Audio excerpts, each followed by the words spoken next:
Let me guess. You're a graphic designer, and you want me to buy your art. Is going good, by the way? Yes, it is going good. You are first follow of the day. That's good.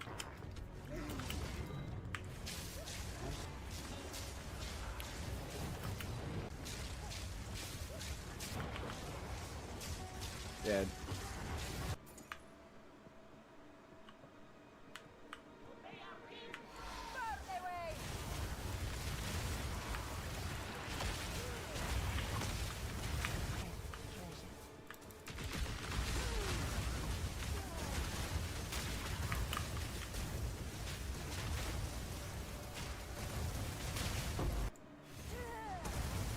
Full charge up? Oh my god, that's insane. It only did 400 damage. Because, like, none of the fireballs hit.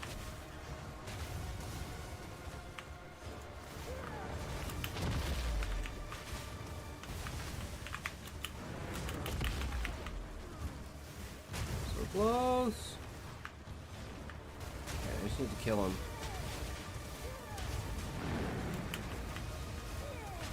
Holy shit. Yeah, this character's borked though. Fuck it. I'm done with it. I tried.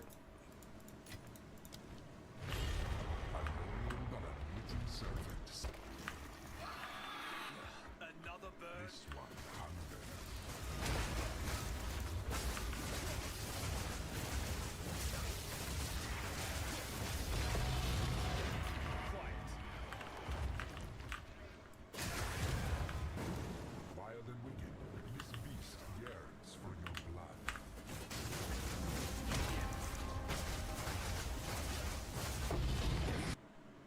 Insert 3 fates to unlock the door to the Trail Master? What are fates? Cowardly fate. Oh, I didn't know there was like an extra thing. Everything ready for tomorrow. So, remember, as always, you can't say fuck you to your friends. Who can you say fuck you to? Fuck you. And he doesn't have a body. So it's just kind of the arms, and he's got like his flapping gullet. Kind of just chilling there. Any of these come kind of close. That looks more like a guy wearing an octopus, which is the back 3 side legs braided, and then the front 2 arms. So bend back so they could like kind of arch back like that. Beak doesn't open at this end, it opens like this. And how they used to fly is they would open their mouths and they would swish their heads back and forth and they would catch other birds. Oh my god. I mean, it's close.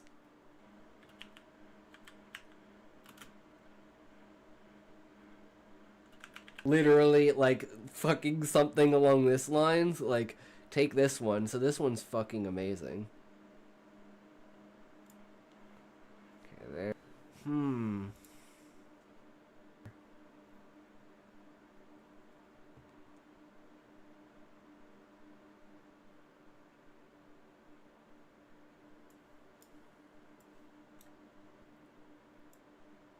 The contrast. I love it. This is interesting. This is really interesting. Yeah, this is more like it. Ooh, I like this. Workstation. You can't say fuck you to your friends. Who can you say fuck you to? Fuck you. This could be like a forming of picture. There. Being created alongside. And you can see how there's like the crystal shell of the celestial being, and then this is like the rock and everything that's like being pulled out of space around it over time to form it into a planet. And how did it get like an actual body out of this? I'm so confused. And a female body of that. That is actually, that is not that bad at all. That's the avian right there. That's what the basic, I guess, female concept for an avian. And the males would have more of like a hippogriff, like thick mane around their necks.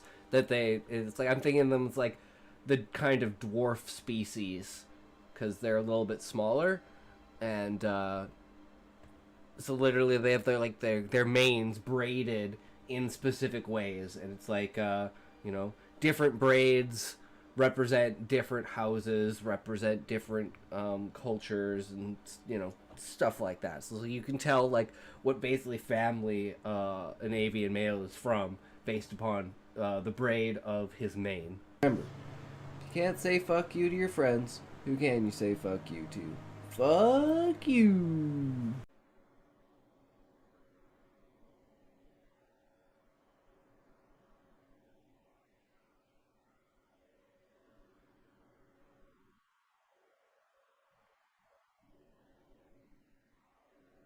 For the males, something like this, and a little bit different for the females, same way how I'm doing, like, for instance, this is like a female avian, male avian.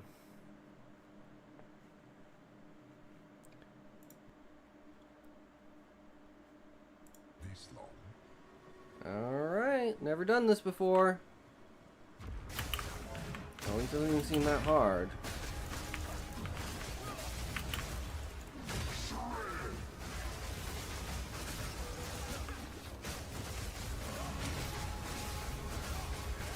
No, I was right, about 10 million health.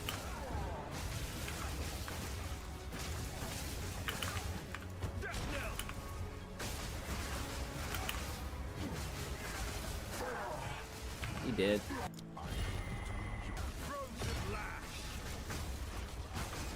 He literally can't even hurt me. Is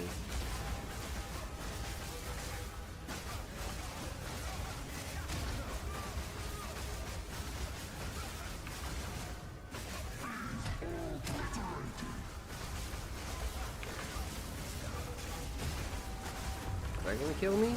That hurt. Stand your ground! Maybe we'll get our first level 20 gem.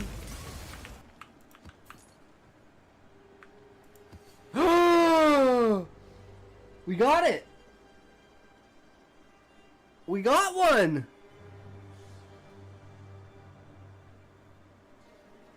But as always, remember, if you can't say fuck you to your friends, who can you say fuck you to? Fuck you! You still don't like the grammatical hyphens and not having sentences between paragraphs, figuring out where I should split the paragraph, stuff like that. I mean, it's interesting. This is where we're just gonna have to go from like image to image. And I even love the curved beak because of the way that their beaks work. See, this is okay. This is really close because of how the avians actually evolved. And the way that they evolved is essentially the octopi built sky cities, and they started off with just like perches with vending machines, and then they like taught them that, you know, if they like use the vending machine, they get food from the vending machine, and it's like eventually all the birds just like sat and lazed and just didn't do anything except eat out of these vending machines, and their hands moved up and their bodies extended. Take him. Welcome to the stream. Yes, ask away. What is up? How's it going? Welcome, welcome. Would you consider yourself a ladies' man?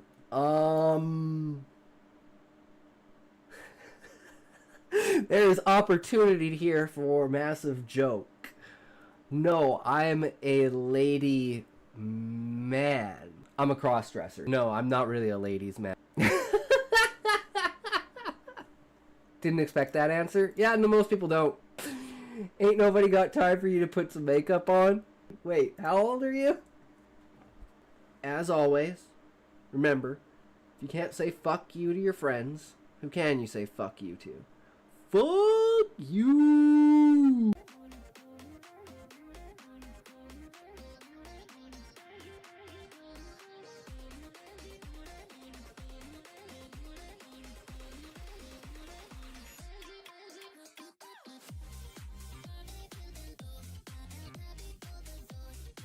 Wazzy, thank you for the follow. How's it going? There's only 2 genders, Trump said? Yeah, I'm a cross-dresser. I am a male. Just cause a woman wearing pants don't mean she a man, and just cause a man wears some makeup don't make him a woman. How can you not extrapolate that to say that any woman that wears man's clothes is in the same way?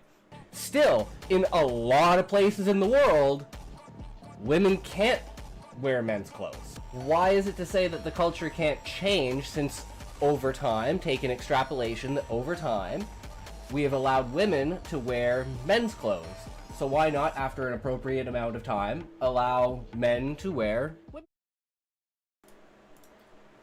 Yo, boys, we back at it. Welcome, welcome. How's it going?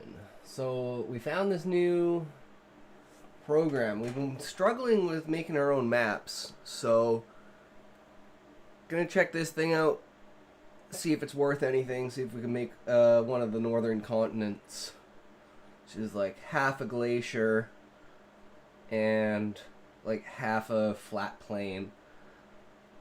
It's gonna be like the outer edges is gonna be like the cliff of the world, essentially. That's the idea. But first, of course, we gotta take a tote, get into this. I also went through and added a bunch of other stuff like loyalty points and chat commands and shit, so maybe we can figure some of that out later. But I thought this one was pretty funny. You can go talent, and then it'll tell you, well, damn man, 165% writing talent. That's insane. I'm getting the high rolls. Fuck. I better start writing.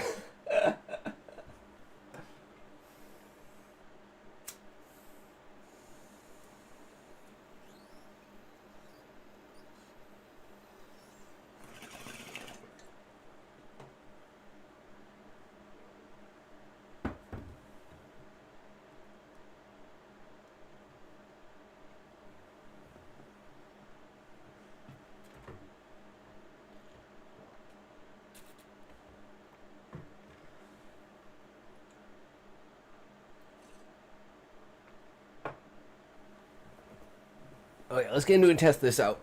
See how it works. It's gonna be a struggle off the bat, but I have like the general idea of what I want. So, see if this thing can do it. 250 assets. Choose style.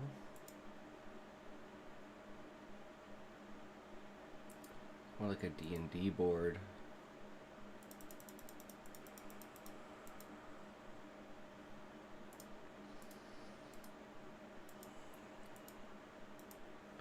I do like this though. Like make a Sahagin village sounds about right. With this one. So this is like larger set maps.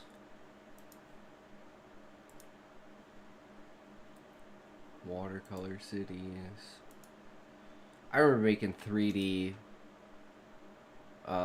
puzzles of like ancient cities and shit like that when I was a kid.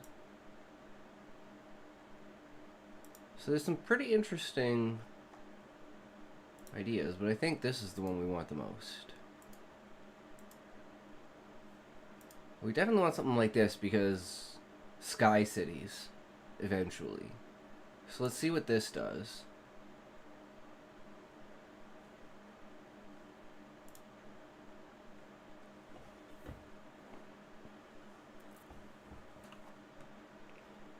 Okay, so we have brush size.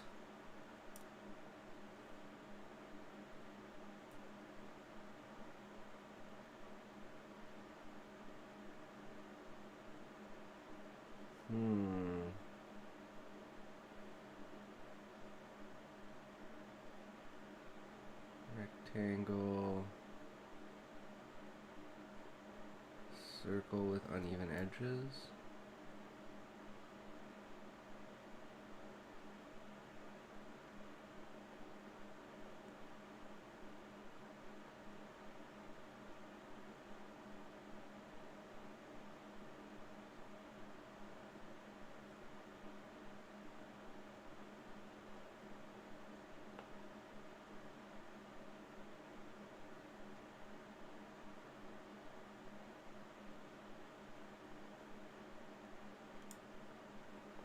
Something like that.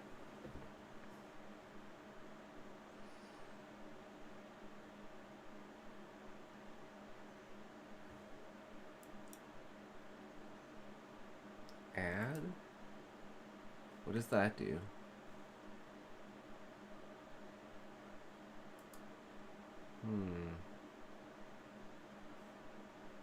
Objects.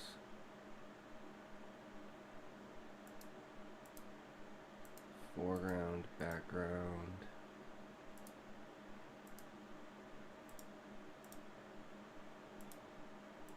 Oh, okay. I see what that is. Select tool. Brush tool.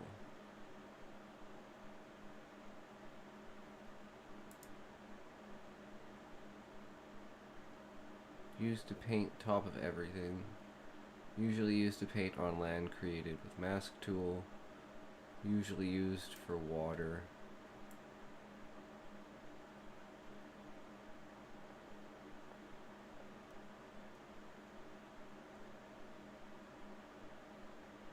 Well, actually, I really like this, because, like, then we can make this, like, high ground, low ground. And just for now, we're not even going to bother with the water on the outside or with the rest of the continent. It looks like this is just, like, the upper part of the continent. And then the rest around the edges is just lower. How do I... Oh, I can zoom out, so I can go like this.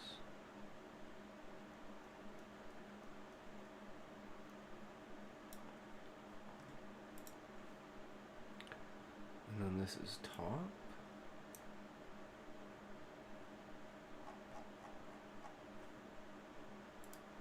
And foreground.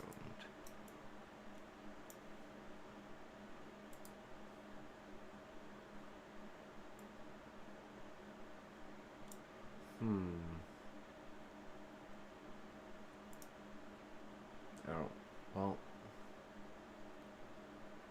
We're learning. Subtract.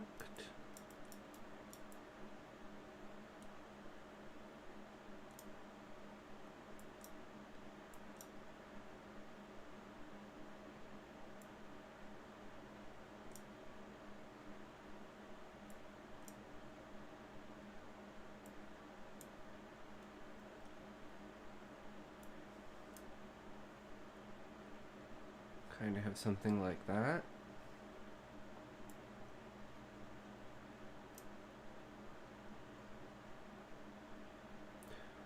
Bobicus, welcome, welcome. What you making? I am experimenting with this program to make a map. So we're making, the idea is we're making the northernmost continent, which is half a glacier, and the rest plain. So this upper part here is going to be most of the glacier.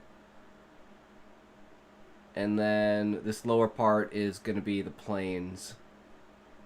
And this is just like one small zoom in on it. So it'll be like glacier from like here across the top. Because it's kind of like to the side. Like north is here. It's like there.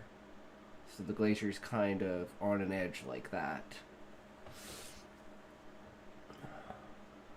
But yeah, we usually hand draw them, but they usually turn out pretty bad because we like to do this like curvature thing where we get like lots of inner bits and pieces like that, like kind of lakes and stuff, but it winds up just looking too jumbled. And then adding like height layers, and then it just looks like layers of stuff, and then I can never figure out where anything is.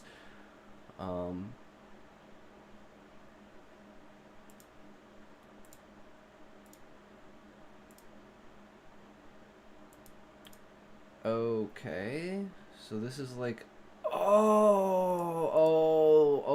okay, I see this, Foreground?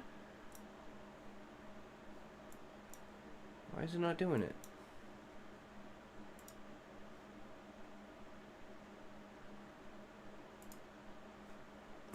Go background.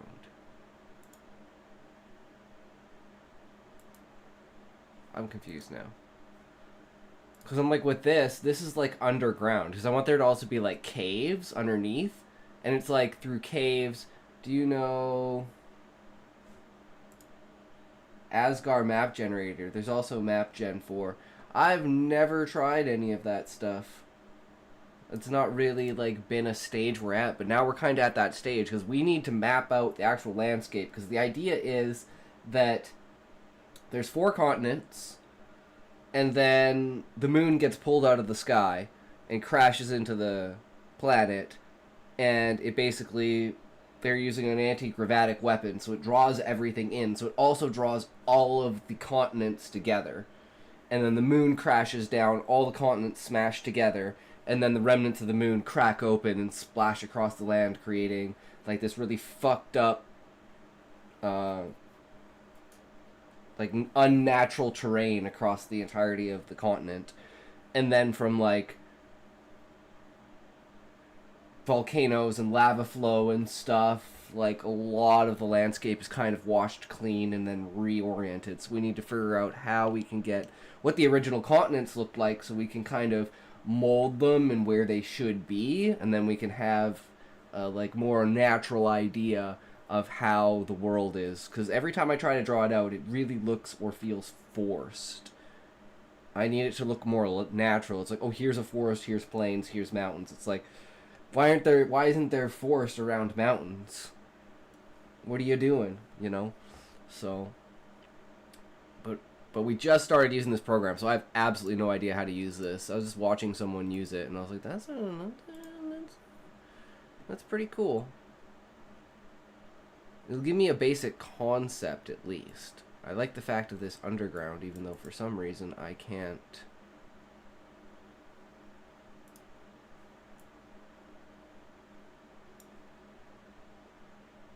add to it.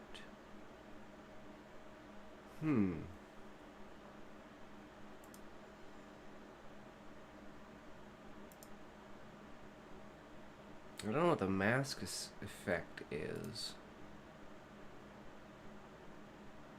Text, path, note, grid, filler, generate? Interesting. I don't understand how to go back and do water again. How do I...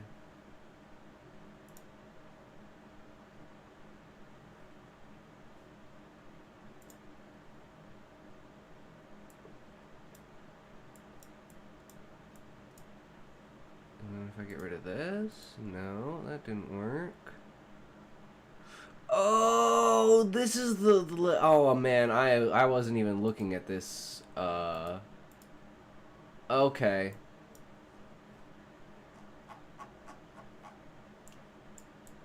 How do I like?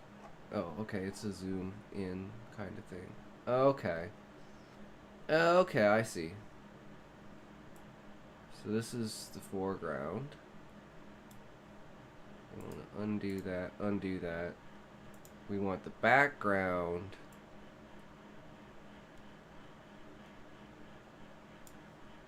Or we want the top.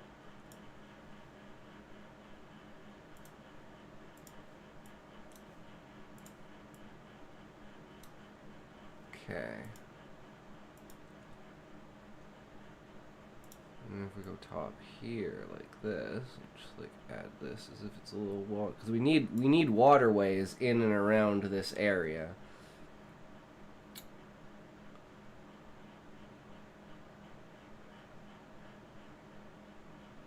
But I kind of want to have this as like, this is a giant mountain, and it's like, these are tunnels that are dug into the mountain.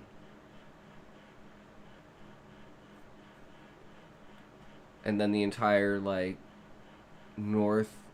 eastern face of the mountain is glaciered.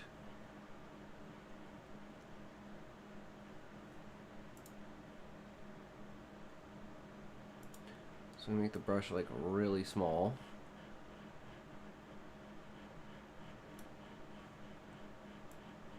Okay, maybe that's too small?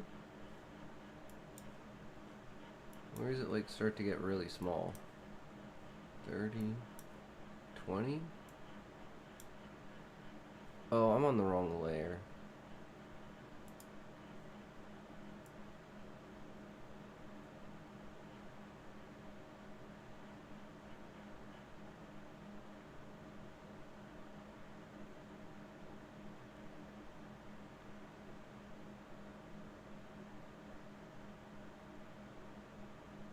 Something like that.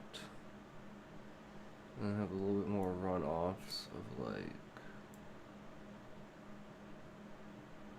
there's a waterfall or something.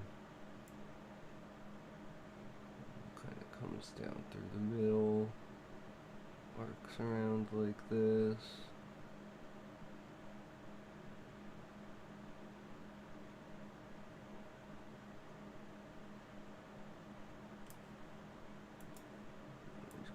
Water source here.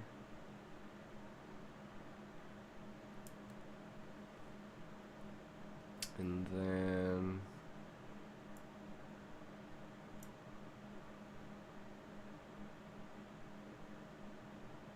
like pool there. Kind of like that.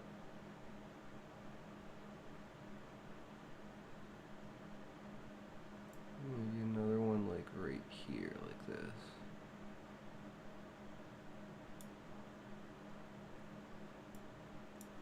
Something like this. And this is going to trickle off into like an underwater thing here.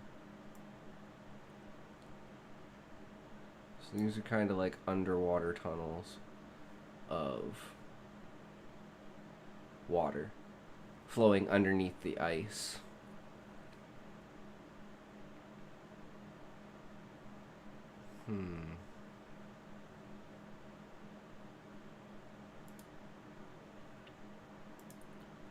Okay, and then we can use different color. So we want to go... Can't use that color. What were we using? Clicking on these? Where was it? Here? Ah, there we go. This is core. Tag. Huh.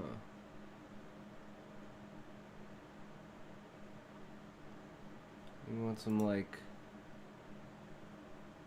plains kind of stuff going on, like just near the bottom here.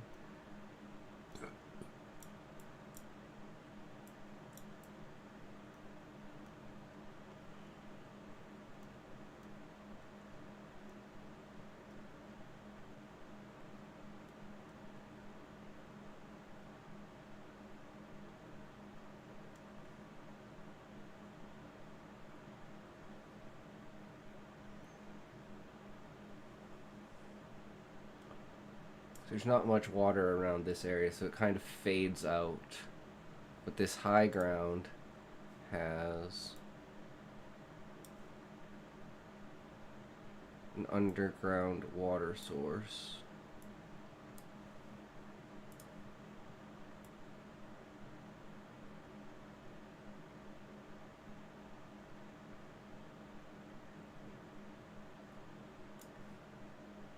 Actually, we're going to want to make this area here surprisingly fertile. Oh, oops.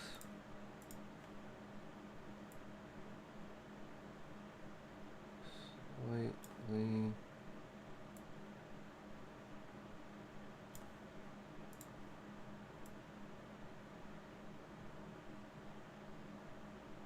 Like that. There. Little bit.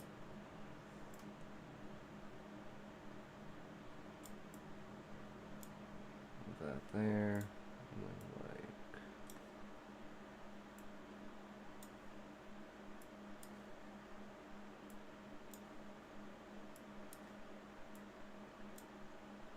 why is it not? Oh, I'm an idiot. Top. Okay, I gotta remember to do that. Okay, yeah, no, that's way too thick. Like 5.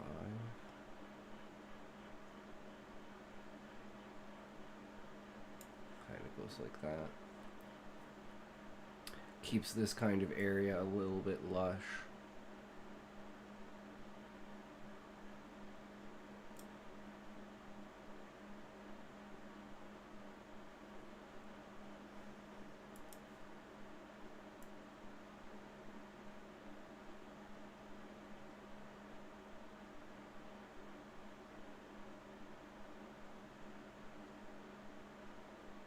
Something like that. A little bit of land on the inside there.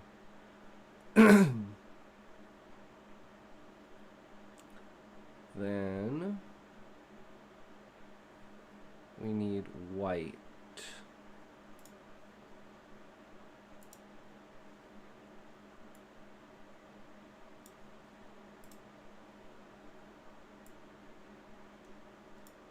Can we make it... Wait, let's undo that. Can we make it like, yeah, opaque. Like 2%. No, okay, let's try 4%.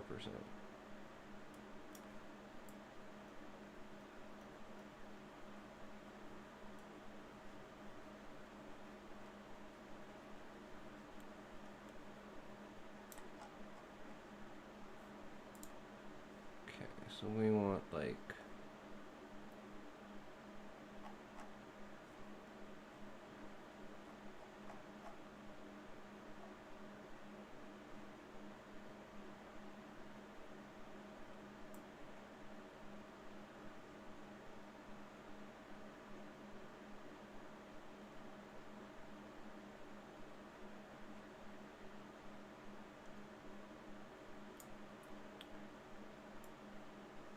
Let's go up to 6.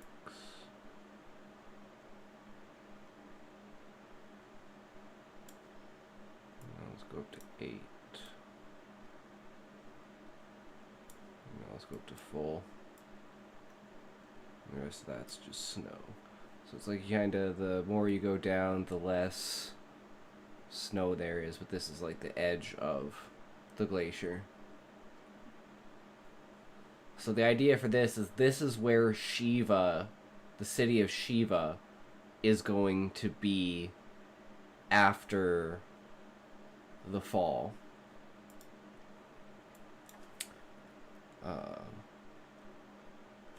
Pre-fall Shiva.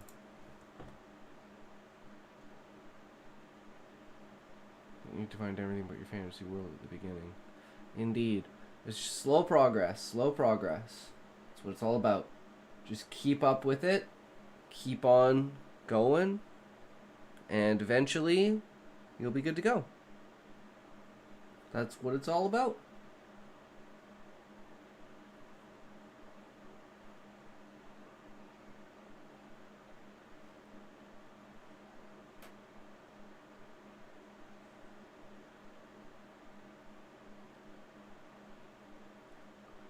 So maybe we...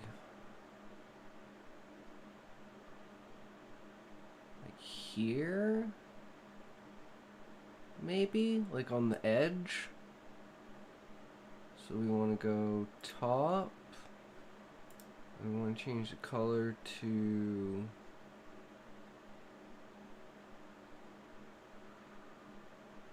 maybe teal?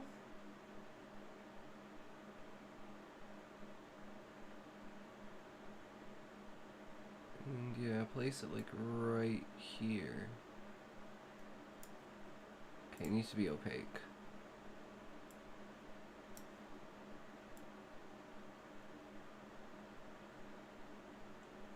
That would be Shiva.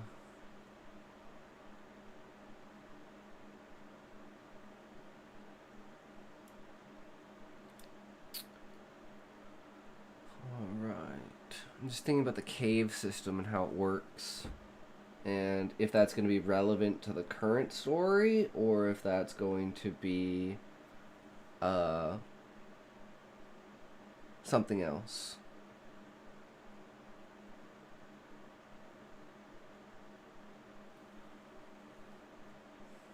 But at least we have like an idea and can show elevation and stuff like that. And we can zoom in on like... I'm just thinking, like, size-wise, like, what's our scale?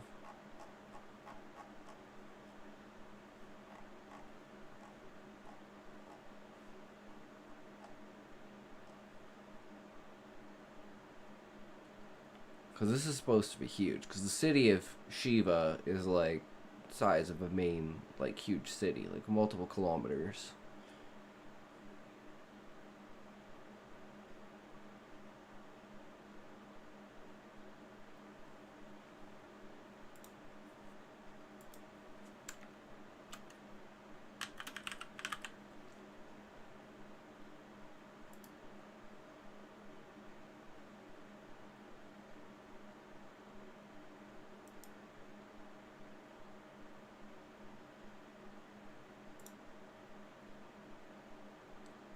Wait, what?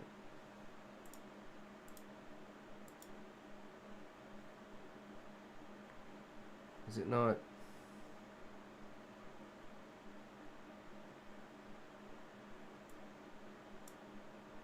I'm confused.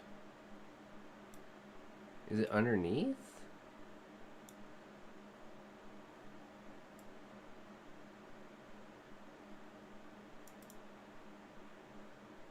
Yeah, it's underneath. I can't move it up a layer.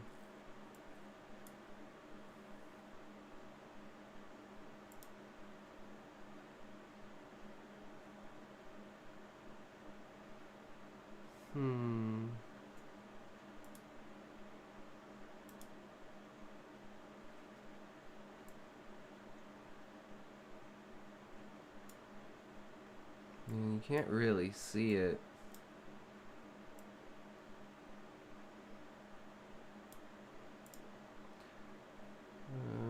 Delete. Like, what layer am I on?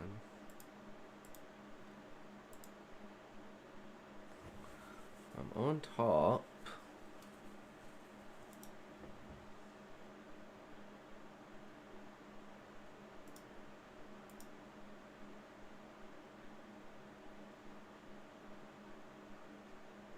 It says it's the top layer.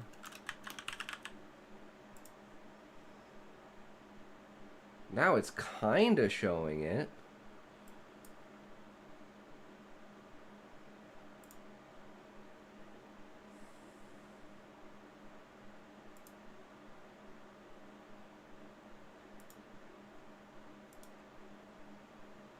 I mean, you can't really see it.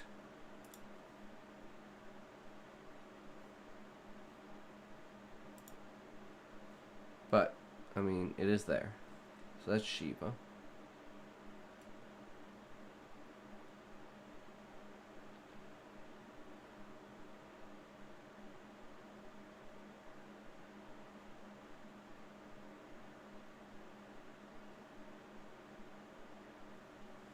Okay.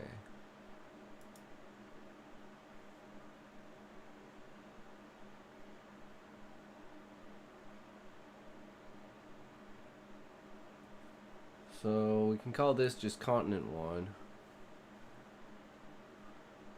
Go to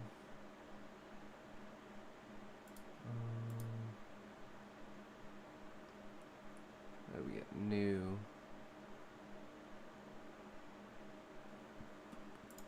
New.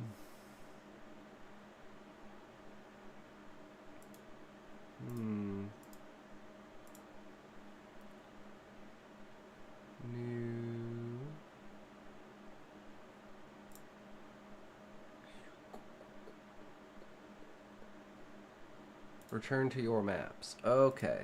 Pre-fall Shiva. And we want to create a new map. This style. Load the map.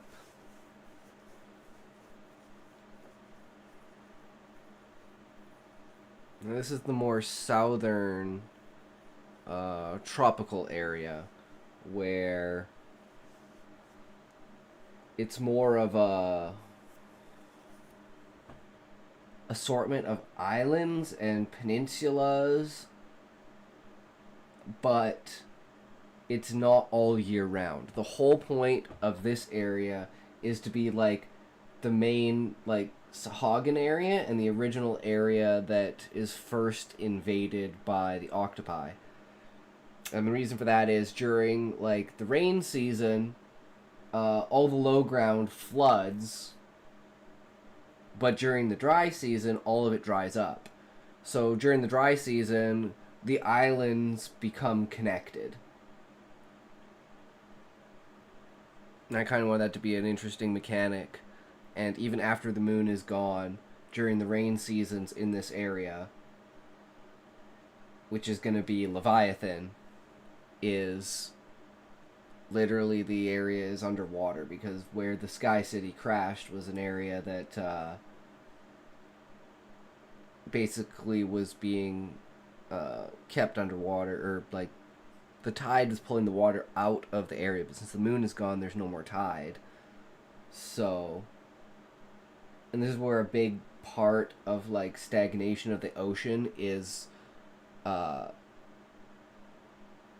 prevented by the technology of the octopi that are living on the bottom of the ocean. Once the moon falls out of the sky and kind of the currents and everything in the ocean get like super fucked up. So there's got to be like a background story lore for the octopi surviving the cataclysm itself, because most of their cities would have been destroyed by the reshaping of the land and tidal forces, earthquakes. So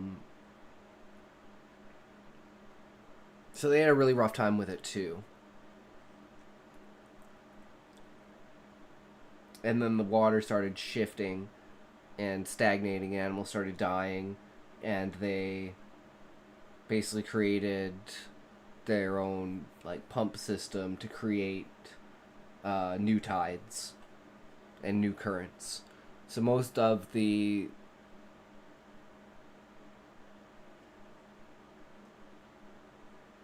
how would you say this? Like most of the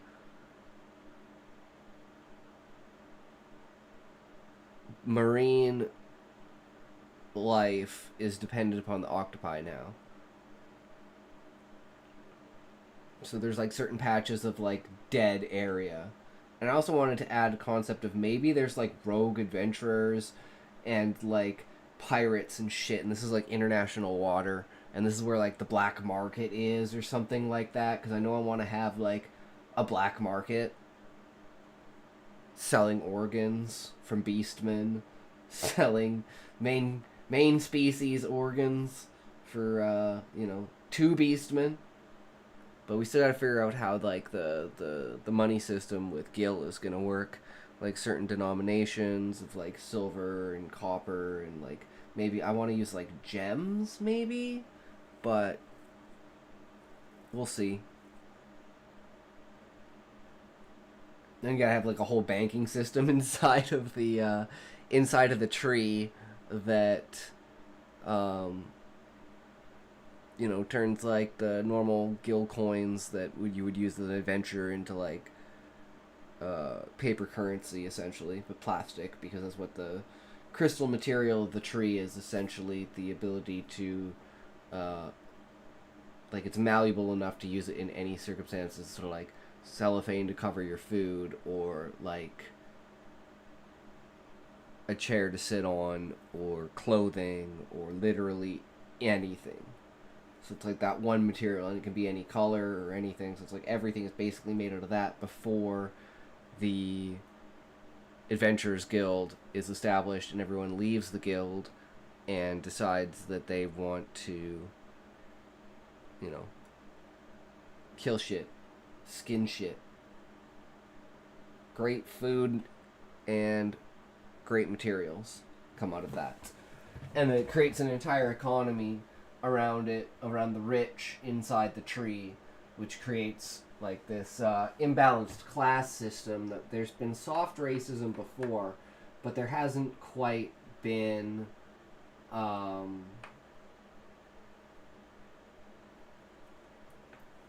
like that much of a class difference, because everything's provided for everyone. The only real class difference is the monarch. It's like You're like a part of the government, you're the monarch, or you're a fucking peasant, essentially.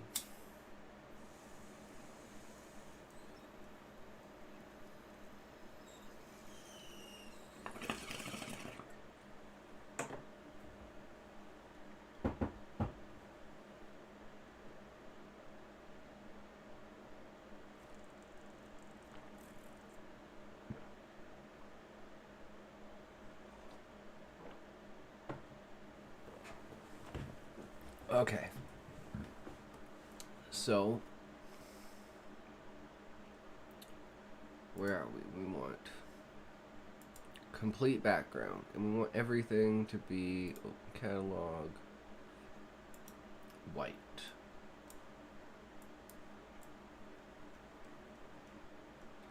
So we know where we're starting from. Just a blank page.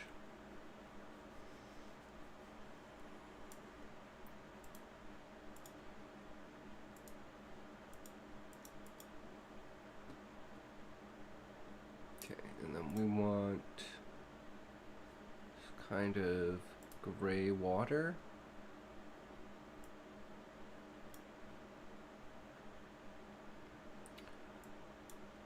Kind of start with the shallows here.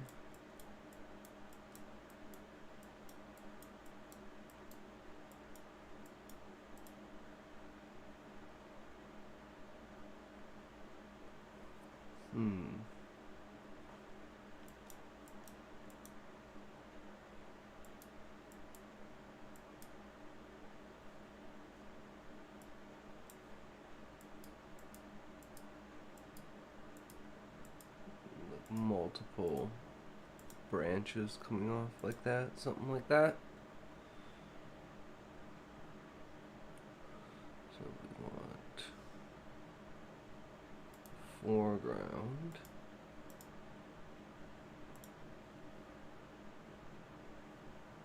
Kind of this lush.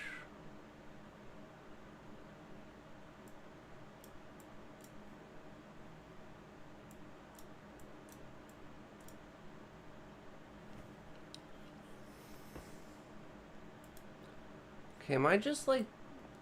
I'm very confused how this works. Why is background or foreground not working? I didn't put anything on top. Why is foreground not working?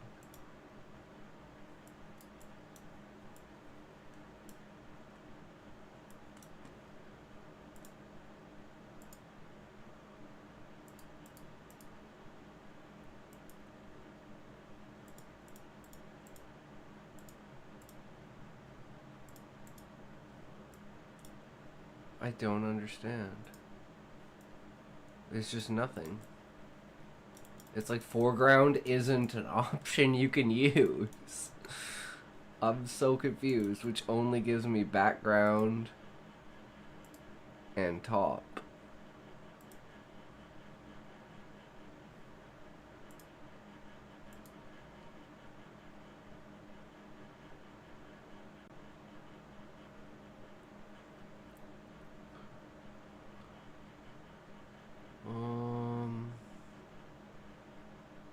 Yeah, let's just restart.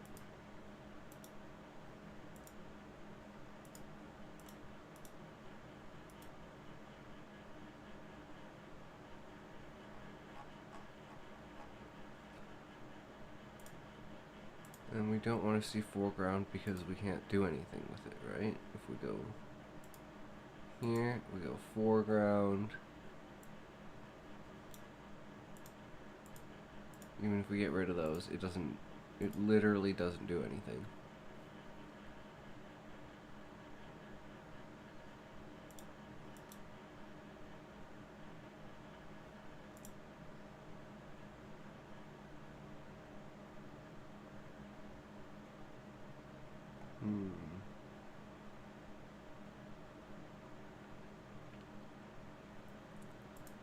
Well, I guess we go with top.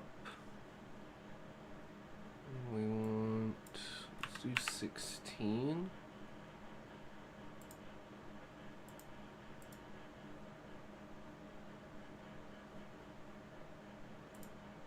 close that. Zoom in here.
World map.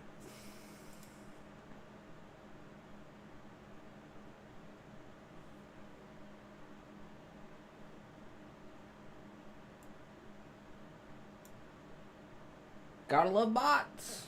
Damn bots. Go bots. Go bots, go.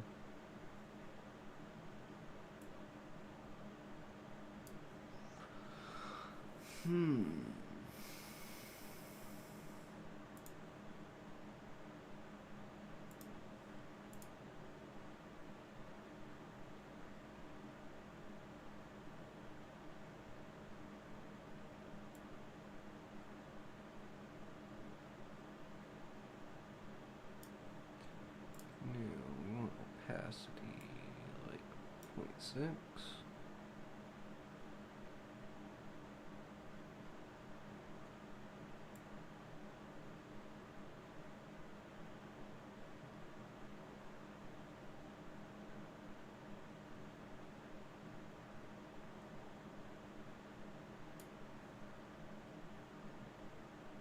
No. It's gonna be like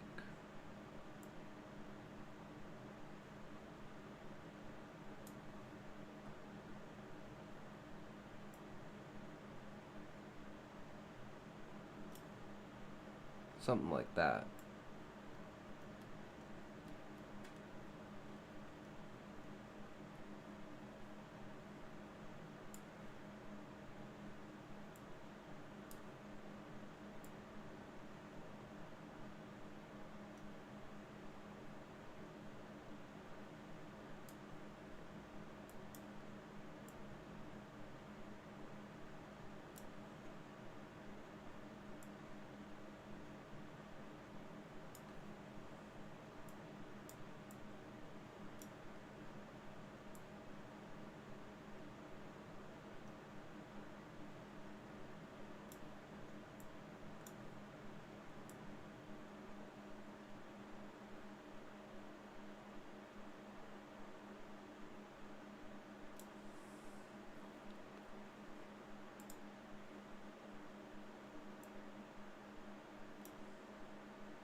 And then Shiva would be like here.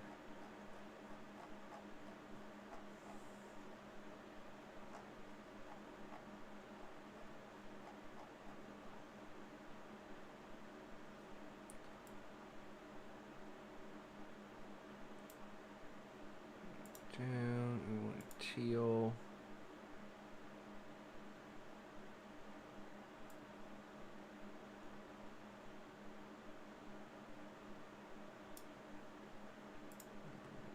Text. Shiva.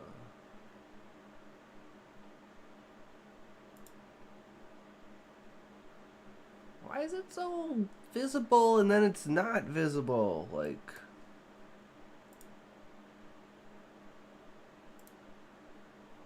that's so annoying.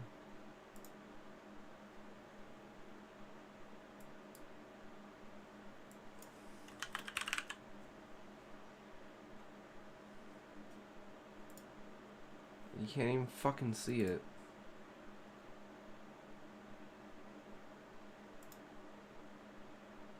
Down a layer?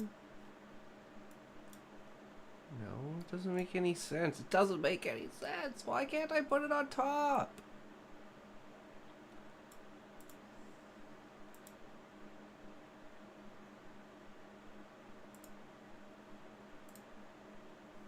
Why can't I fucking change this? There we go.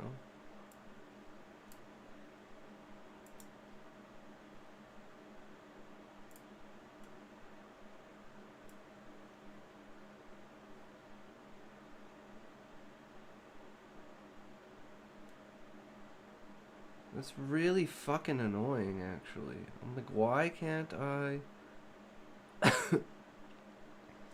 put this name? Like, you'd think they'd have an option for you to put the name at the very fucking top, above everything else, so that you would be able to see it. I don't understand.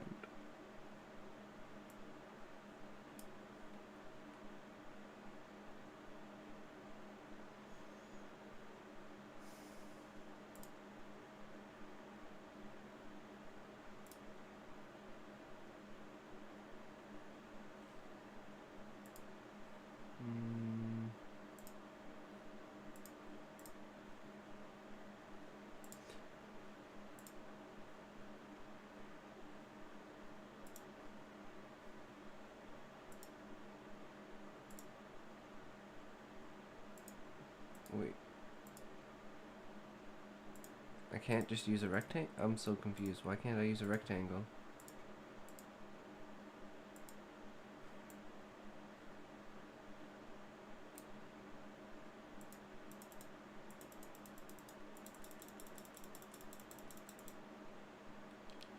I was so confused.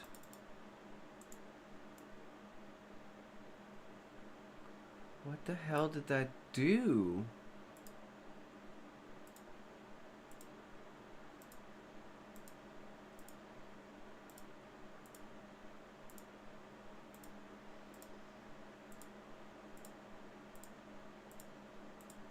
How many times did I fucking click it?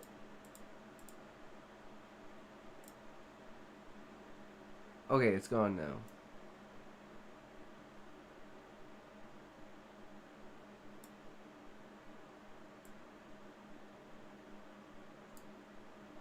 Well, how do we...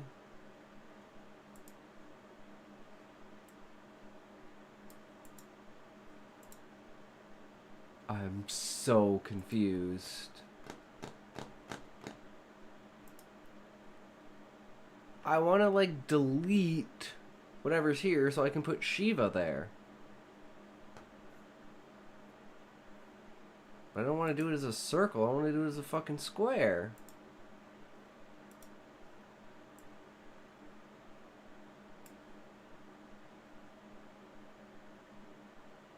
Fill outline. Fills the interior.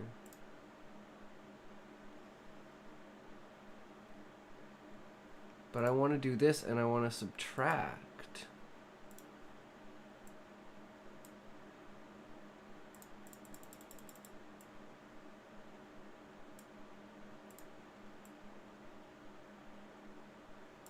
I'm so confused what the fuck this does.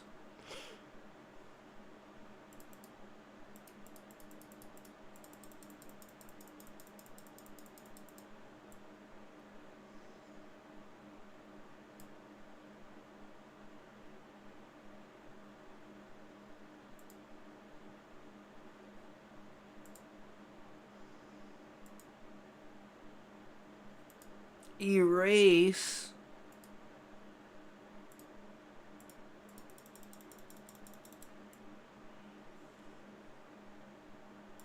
Okay. I have no idea what the fuck I just did.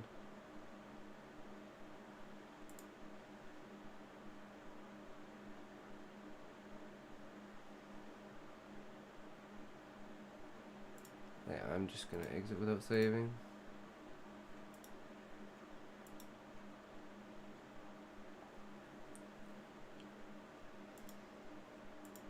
Can I not?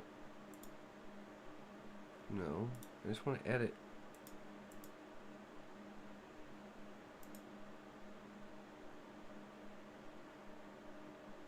Wait, what? Okay, there we go. There we go. Now it's working.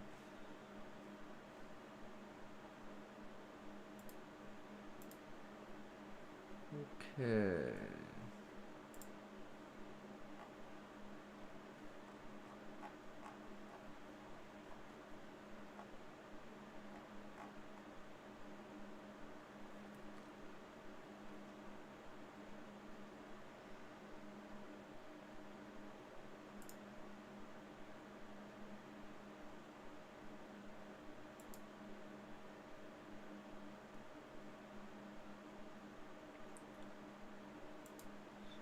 Let's go and just do Shiva first.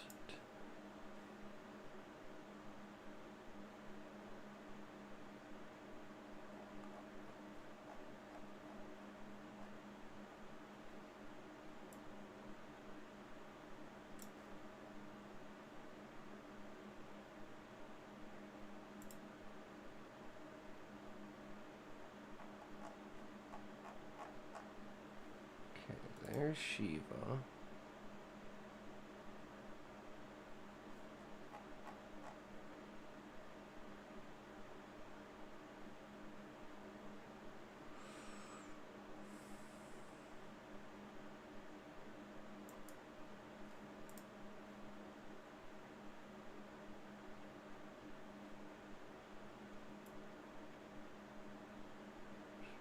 Point 3.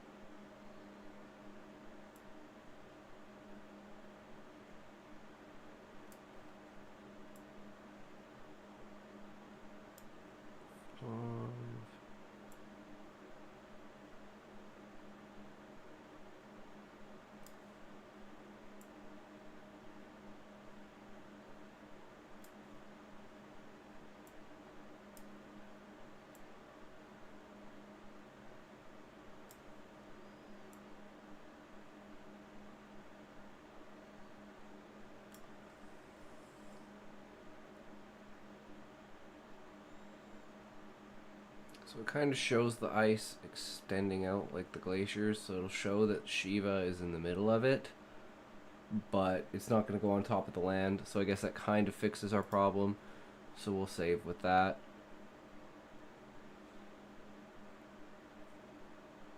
I mean, it's definitely interesting, and it's giving me, like, a clearer picture.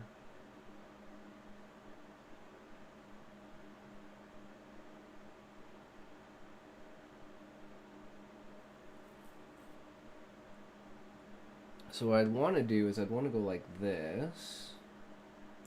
Take this.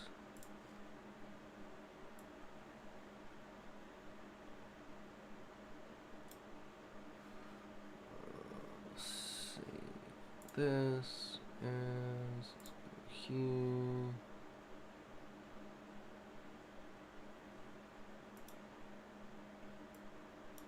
Let's actually just go new folder.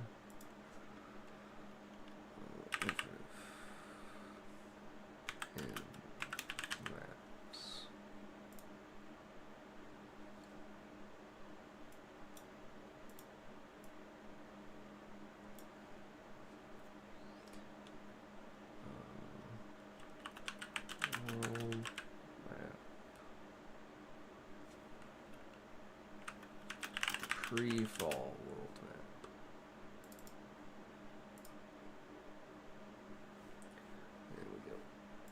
it in paint. Extend it.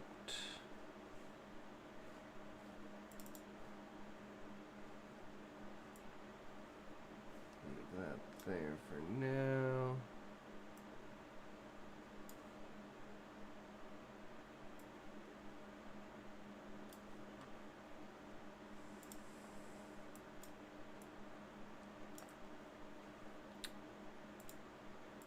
Freeform selection.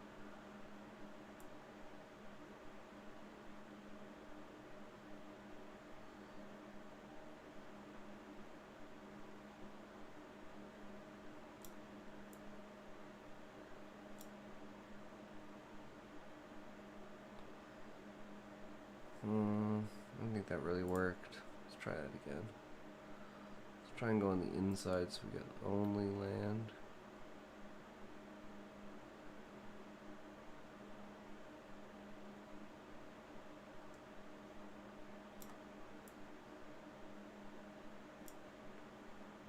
Okay.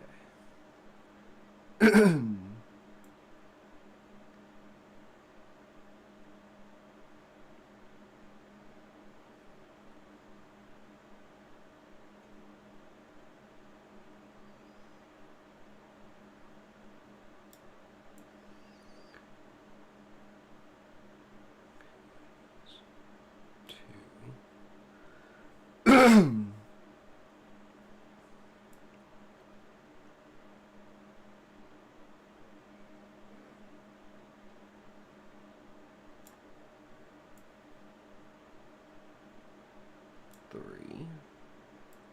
And then the big boy.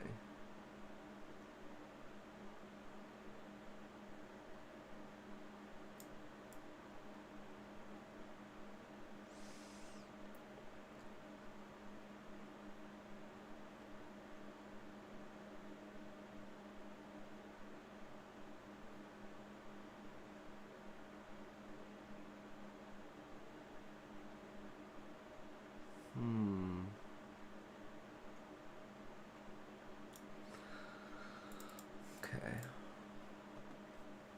Don't think that worked.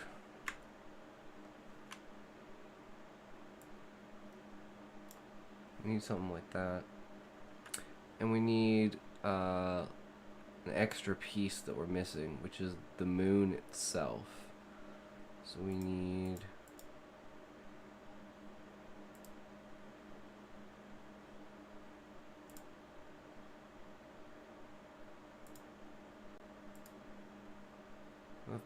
Here it is, shapes. I got a circle. A gray circle.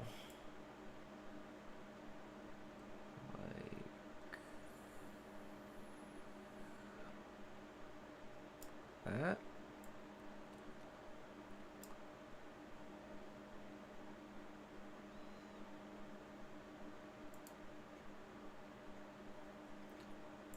And then we want this.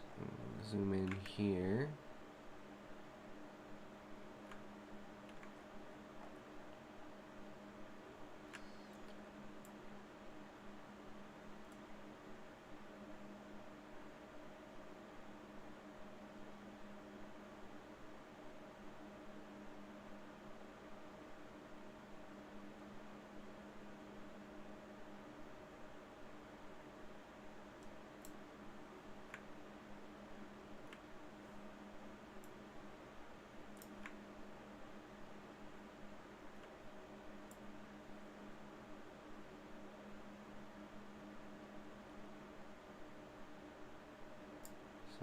There.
Okay, so there needs to be a mountain range there. So we want black.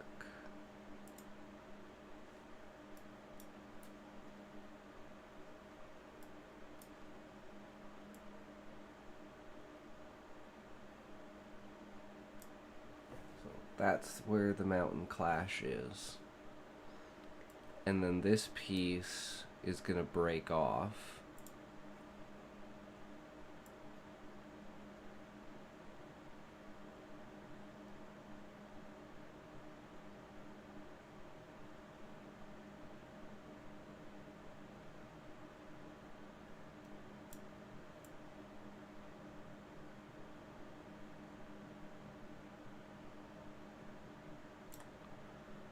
And move like that. And just want white.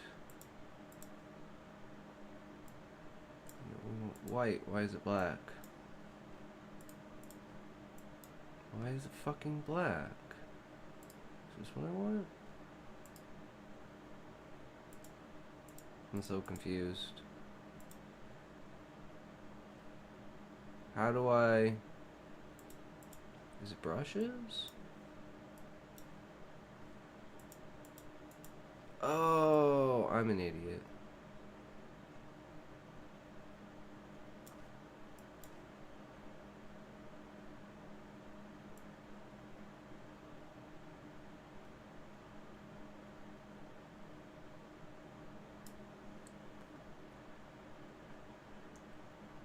And then this one's going to get pulled in and fill that gap there.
This,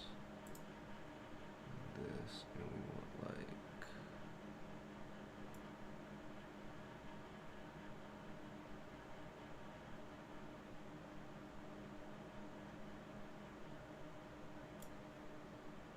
something like that. So we want another mountain range there, a bigger mountain range,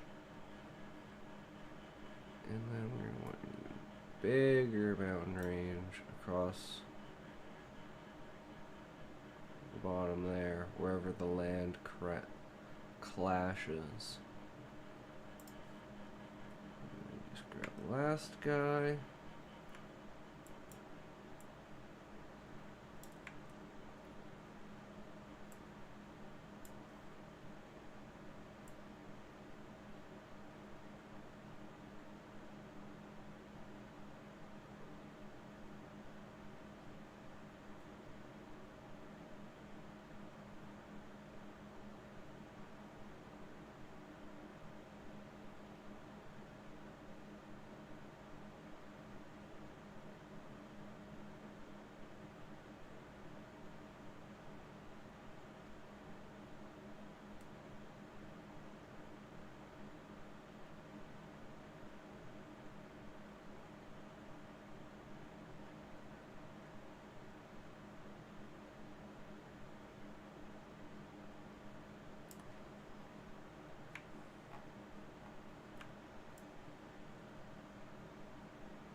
That continent's basically gonna get obliterated.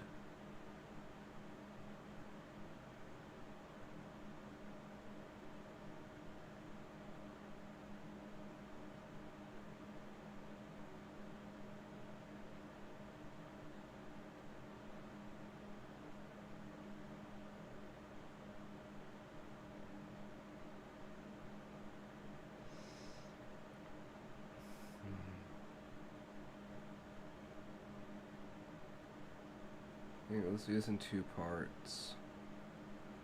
This is going to be where it hits first.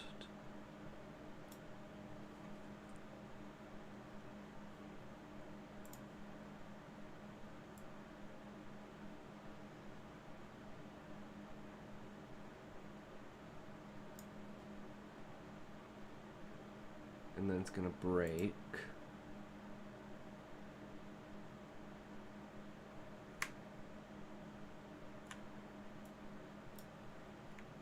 This piece is going to break.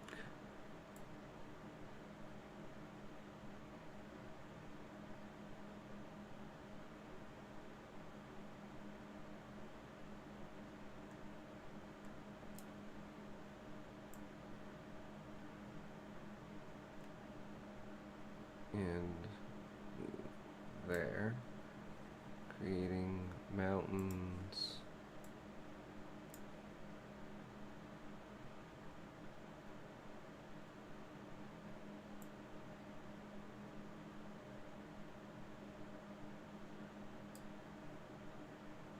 Along there. And then this one's gonna break.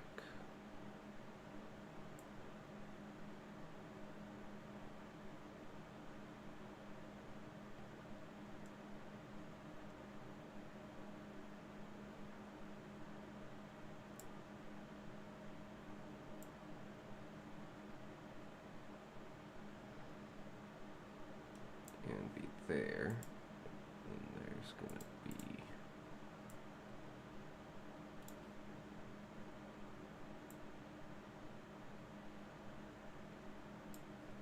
bigger mountains there.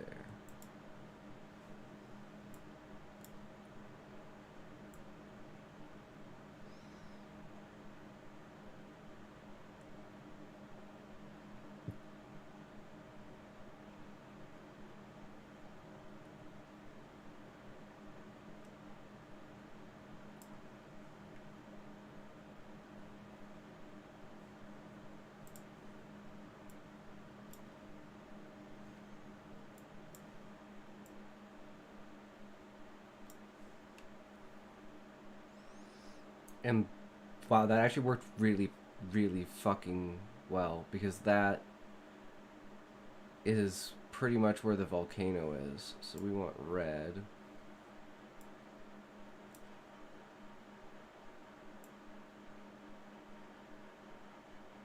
And that's where the tree is.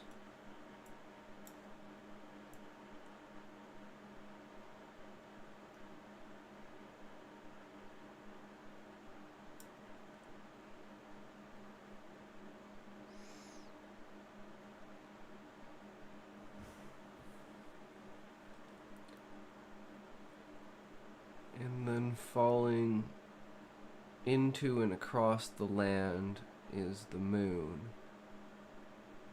So we need a gray.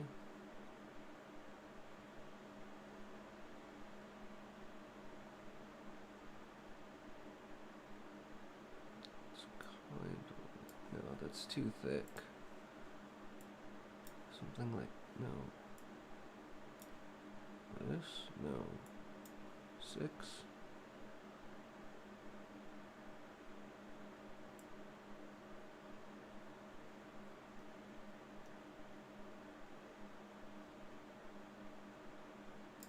And then this whole area here.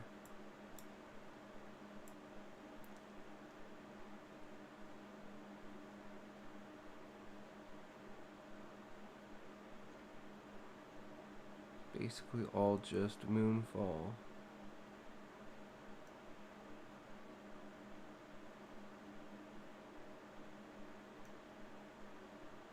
So this is the shell of the moon.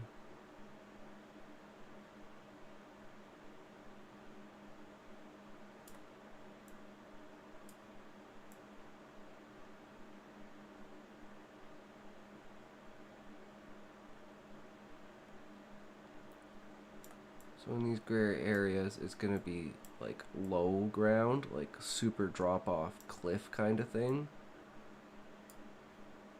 Because there used to be nothing there, and now there's something there. And then, of course, the rest is water. we got a couple of areas sticking out that are like wider than the actual moon itself. But I think that's a pretty damn good version of it for now. Let's grab this.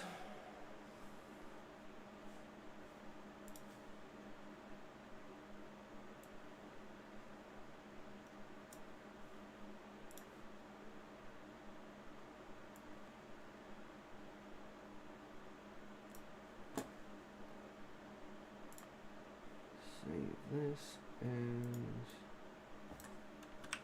postal world map.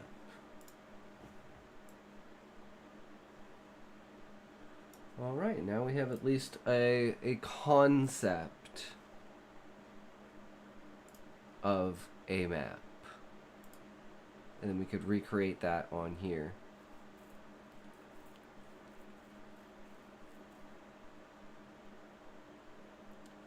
We need a toque.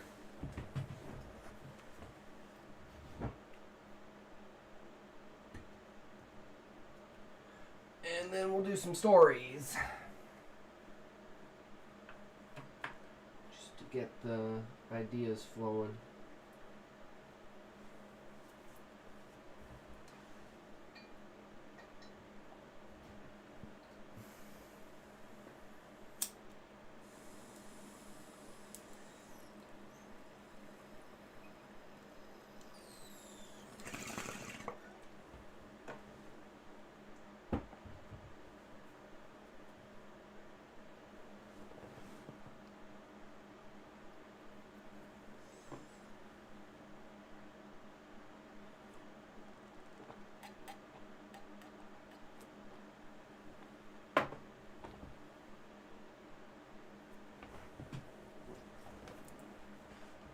All right. Let's go here. Let's bring up short story, Grok.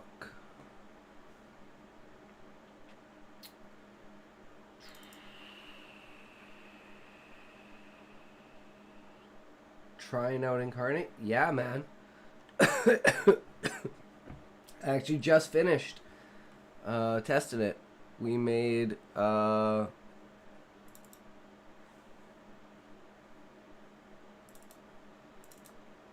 pre-fall world map with the 4 continents, and then we smashed all of the continents together and laid the moon across the top of it, and then the volcano in the middle of the impact crater is where the crystalline tree is, which is the epicenter of life, essentially. It's the main city besides adventurer cities. And then around the volcano is like in here is like a jungle, and that's where the city of Ifrit is. Then you go to the north, and that's where Shiva is. And then down here on the low ground, on the water, is where Leviathan is. And there's a desert over here, and that's where Titan is. And then farther to the south, I think this is where Garuda is, because it's like monsoons, or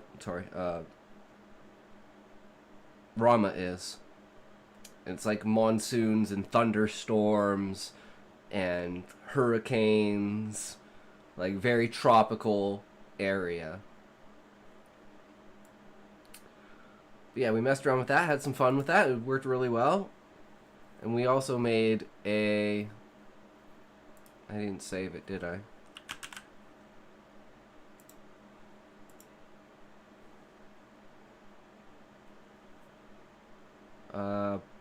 Yes, a zoomed in pre-fall Shiva, because it's in the middle of a mountain. And this is kind of what the landscape looked like before everything got smashed together. But our next thing is writing exercise for creating a story.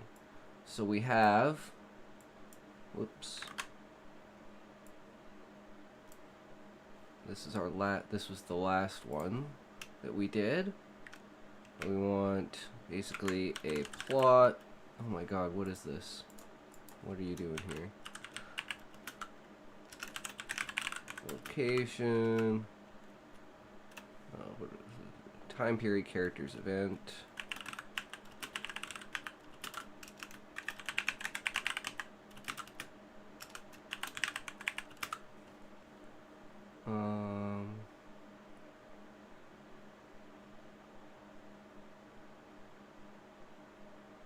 Yeah, and then we have intro, rising action, climax, falling action, and conclusion. So, spit out ideas. The plot is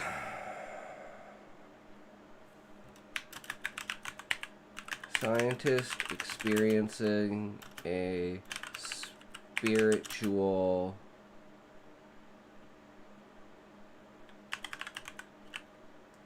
event. Location, Area 51. Time period, 1943. Characters, scientist and his lab associate. Event, strange orbs around the base, followed by out of body experience that can't be explained by science. Intro. Two scientists laughing about how boring their work is despite working Area 51. Rising action is suddenly a bunch of orbs surround the base, turn off power. Climax, scientist has out of body experience. Falling action, scientist questions his faith in science. Conclusion, scientist can't handle the truth of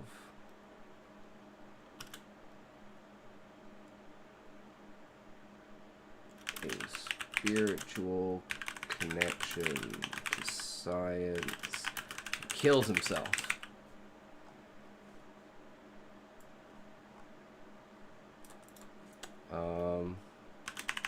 Keep the atmosphere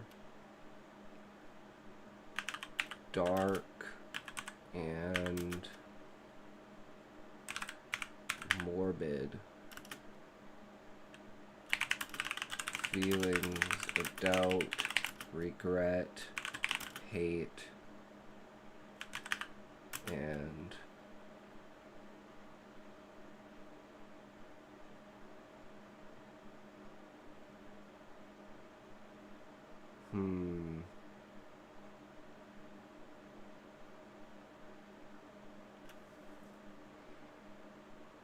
need a fourth one.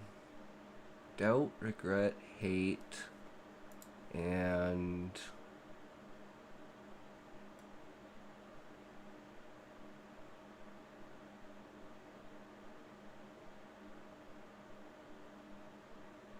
fear.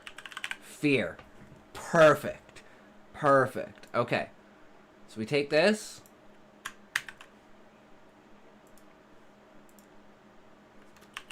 Write a 2,000 word story about Ooh, let's see what he gives us. Let's see what he gives us. But yeah, the whole point of this exercise... Wait, why did it give me 2? Which response do you prefer? Oh, interesting. So it's giving me 2 options? It wrote me 2 stories? Damn, bro. All right. The whole point of this is perspective change. So we were doing story building yesterday, like structures. And now what we're going to do is we're going to basically change the perspective of the story from first, third person, and narrative. Like past narratives. It's like future kind of... like a report, basically, about what happened. Something like that. So we'll create like 3 separate stories out of this one story. And then we'll see how those perspectives change and adapt to the story.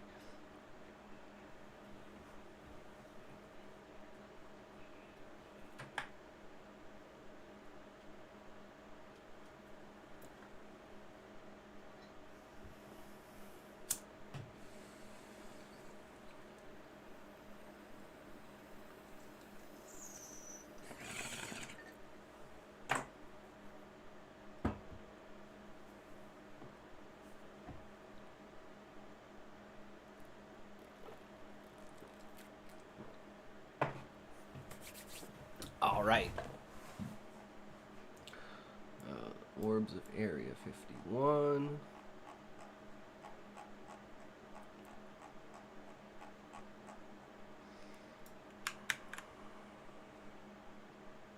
Bring this in here. Save as short stories AI. And the other one... By the way, what does your beanie say? I can read Tokyo, but I didn't know the last 2 kanji. Tokyo Ghoul. It's Ghoul. Anime Tokyo Ghoul.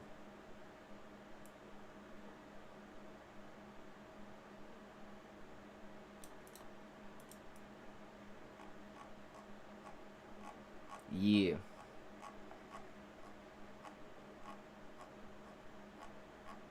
You speak Japanese? I know some. I took Japanese in school. I just never really kept up with it. So it's like I could read hiragana and katakana and like maybe like 8 kanji. But I lost my writing book, which had all my kanji in it. And since I never really kept up with it, it's been like fucking 20 years. But Nihongo hanashimasu. O genki desu ka?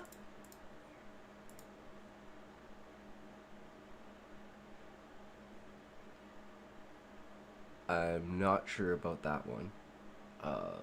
Sutreamu.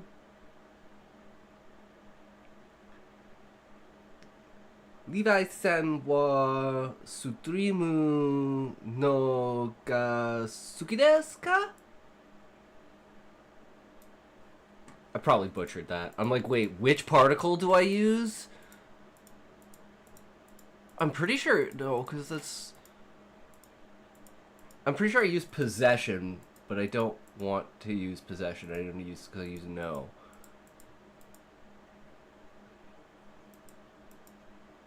I could be like intoxication no Sutreamu wa Levi-san.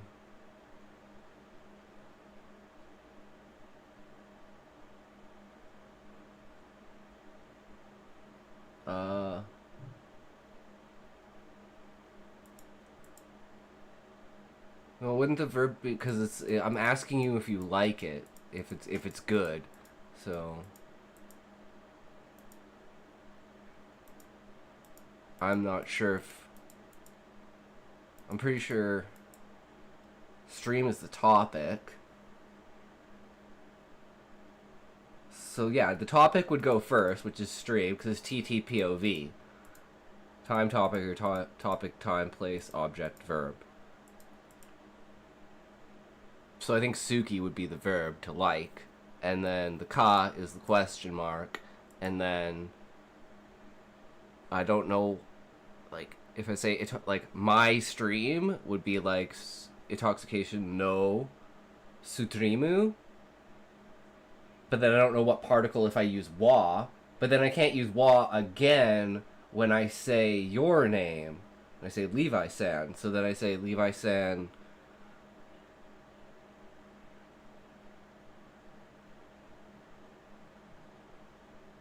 Are you the topic? And would it be like... Yeah, I don't know. It's like the easiest sentence structure, but I can never remember, like... what particles to use for what. I only remember ga. Yeah, so you said Tsushima no ga suki des.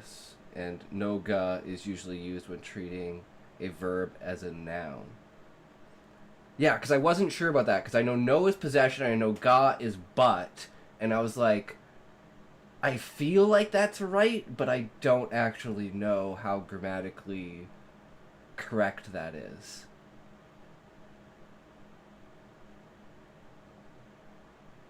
Oh yeah, I guess it would be boku. Boku no stream ga sugi desu ka.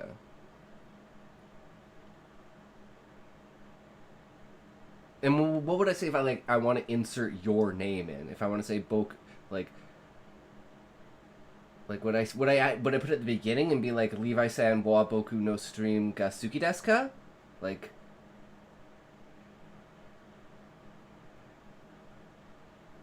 yeah, like ore wa.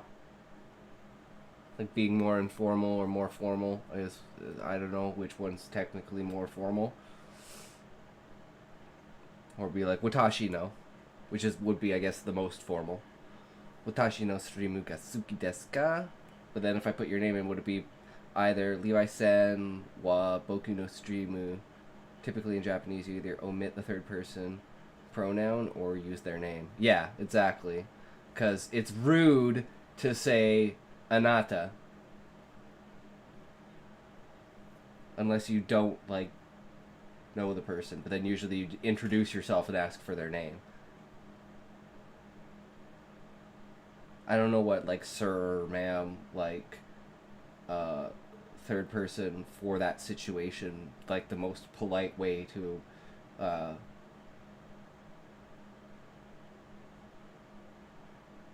what's the word?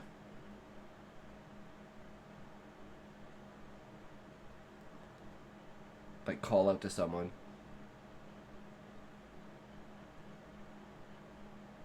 But, like, if you were, like, on the street and, like, someone, like, let's say you're on the street and someone dropped their purse and you have no idea who this person is, and then you walk up to them and you're like, personal, like, you know, is this your purse? But you don't know them, so you don't know what their name is, so you don't know, and you don't know their title, so you just say anata, but that's rude. So, like, what would you actually say in that situation? Or would anata be the one situation where that's acceptable? Just to get the person's attention, to be like, hey, you dropped this.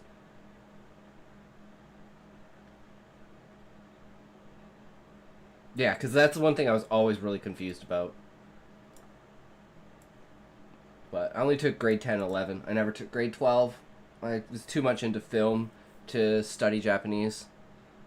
But I absolutely love the language. I fucking love anime, as you can tell, probably. And it's a beautiful fucking language, and it's an easy language. Like, that's the best part about it. Like, the sentence structure, you just have to know your particles.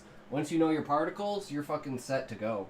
Just learn what the word is, and then slowly build up your vocabulary. And then when you go to read, just never try to read.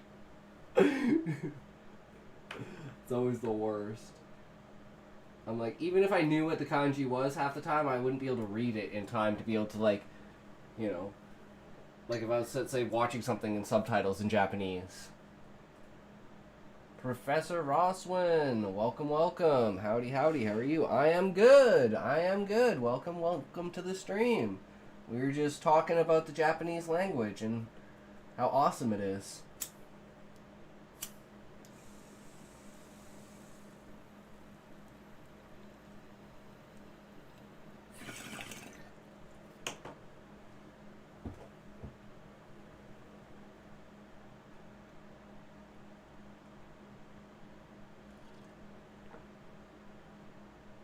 Reading kanji is the same kind of difficulty as learning English spelling. It's worse, but it's the same kind of challenge. Yeah, I feel that. And I'm the worst fucking speller. It's like, if we ever play... I play this game that's, was it me or AI? And I read 2 stories. And then chat has to figure out which story I wrote and which story AI wrote. And generally, there's like 3... Like, even after I've proofread it and edited it and even probably sent it through Grok or ChatGPT, I still have spelling errors in it. So if you ever see spelling errors, it's like a dead fucking giveaway. So I've been thinking about just going through and making spelling errors in the AI one to try and trick people. Less than greater than less than less than greater than dancing Kirby.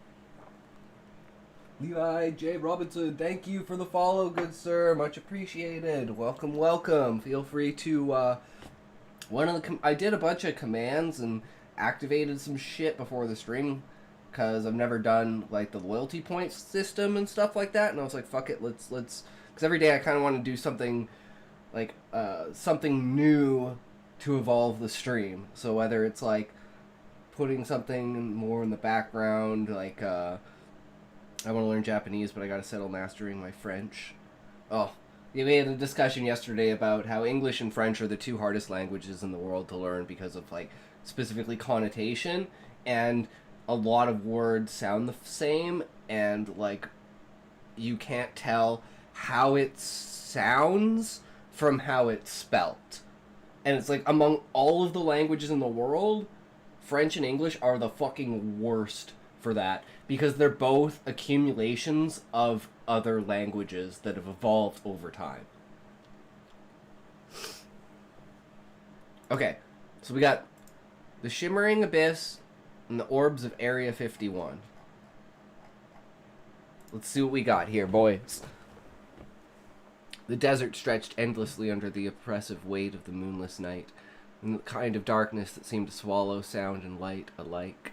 Area 51, a name whispered in conspiracy circles decades later, was in 1943 little more than a desolate military outpost, forgotten speck on the map of Nevada, the wind howling through the barren landscape, carrying with it faint hum of generators and the occasional clatter of metal from the base's skeletal structure. Inside one of the drab, windowless laboratories, 2 scientists sat hunched over a clutched workbench, their faces illuminated by a sickly glow of a desk lamp. Dr. Samuel Harrow, a wiry man with thinning hair, and eyes sunken from years of sleepless nights, leaned back in his chair, letting out a dry, humorless laugh. You know what, Edgar? They say we're at the bleeding edge of science, but all I see here is a graveyard of ideas. We're stuck in the middle of nowhere, chasing shadows. Edgar Voss, his lab associate, a younger man with a nervous energy that never seemed to dissipate, smirked as he tinkered with it, with disassembled radio. Bleeding edge, more like the dull edge.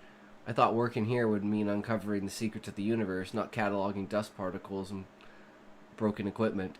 If I wanted boredom, I'd have stayed in academia. Samuel snorted, his laughter echoing hollowly in the sterile room. Secrets of the universe. The only secret here is how the government convinced us to waste our lives in this godforsaken place. Aliens, flying saucers, all that nonsense. Just propaganda to keep the public distracted. We're here to babysit sand, Edgar, nothing more. Good trick there, using the name and dialogue before introducing the character properly. Yeah, I like that. Like, I swear, the more I do this, the better Grok gets at it. Like, some of the first stuff was like, eh. And now it's like, and it even gave me 2 different fucking stories. Because I'm getting better at, because the whole point of this is to, like, refine the story process, right? So if I can, like, for instance, from this document, whoops. If I can make a story from something like this, like just the outline. So I'm trying to perfect this outline having the least amount on it, but give the most for like an open-ended story. So it gives me more creativity to work with instead of having these confined ideas. And through having the AI generate a story, it kind of gives me two things. One, I'm a very abstract and esoteric writer, so I'm very bad at like continuous structure. So writing short stories is fine, but for working on my novel, I need to learn how to keep the structure, the pace, and like the plot unfolding like at a reasonable level instead of being like fucking all over the place like I am with most of my writing. So I'm trying to use this as a tool to learn that structure, essentially. And then what we're going to do after this is we're going to change the perspective of the character in the story to the aliens or whatever is like, you know, causing this to happen, and see what we come up with on that side of the story. Edgar shrugged, his fingers pausing on the radio's exposed wires. Maybe, but sometimes I wonder if there's something out there, something we're not supposed to see. You ever feel that? Like the desert's watching us? Samuel rolled his eyes, but the faintest flicker of unease crossed his face. Don't start with that nonsense. We're scientists, not mystics. The desert's empty, and so is this base. Now fix that damn radio before I lose my mind to silence. Two men fell into a tense quiet, and the only sounds, the faint ticking of the clock, and the distant hum of the base's generators. Samuel stared at the ceiling, his mind drifting to the years he'd spent chasing answers, only to find himself trapped in this desolate prison of concrete and sand. He hated it here, the isolation, the monotony, the suffocating sense of purposefulness, and he hated himself for believing, even for a moment, that Area 51 would be different. First sign of trouble came without warning. A low, resonant hum vibrated through the walls, so deep it seemed to rattle Samuel's bones. The desk lamp flickered, then died, plunging the lab into darkness. Edgar cursed under his breath, fumbling for a flashlight. "The hell was that?" Edgar muttered, his voice tight with unease. Samuel stood, his heart pounding inexplicably fast. Generator must have failed. Stay here, I'll check the breaker. But before he could move, a faint glow seeped through the room's only window, a narrow slit high on the wall, designed more for ventilation than visibility. The light was unnatural, a sickly green that pulsed like a heartbeat. Samuel froze, his breath catching in his throat. "Samuel," Edgar whispered, his voice trembling, "look outside." Samuel hesitated, then climbed into a chair to peer through the slit. What he saw defied comprehension. The base was surrounded by orbs, dozens, perhaps hundreds of glowing spheres, each the size of a basketball, hovering silently in the air. Their light was hypnotic, shifting between green and blue, casting eerie shadows across the desert floor. They moved with purpose, weaving intricate patterns as if guided by an unseen intelligence. "Valiant boy! Welcome, welcome! Yo, broski, what's up? Not much. We got another story that we're reading.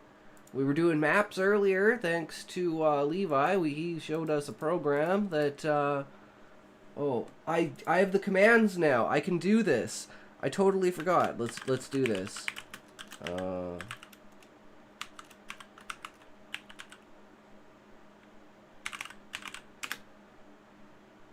Hey, it worked! There we go. Shout out to Levi J. Robinson. Go check out his stream, guys.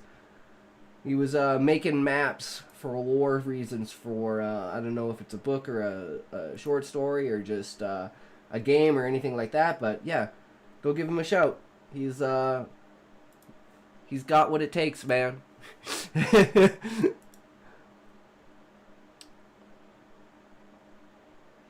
"Edgar," Samuel said, his voice barely audible. "Get over here, now." Edgar scrambled to join him, his flashlight beam shaking as he climbed into the chair. What are they?" He stammered, his eyes wide with fear. "I don't know," Samuel admitted, his scientific mind scrambling for an explanation. "Some kind of atmospheric phenomenon? Ball lightning, maybe?" But even as he spoke, he knew it was a lie. Ball lightning didn't move like this. It didn't pulse with such deliberate rhythm. The orbs seemed alive, aware, and their presence filled him with a dread he couldn't name. Nice hoodie, Rick and Morty hoodie. Hell yeah, dude. Rick and Morty is the king of comedy. It's the good shit. They know what they're doing over there. It's dark, it's fucked up, it's hilarious. It has all sci-fi and fantasy elements you need. Please, 100 years. 100 years of Rick and Morty. RickandMorty.com, 100 Years Adventures, RickandMorty.com. 100 Years Adventures, Rick and Morty. Rick and Morty, 100 years.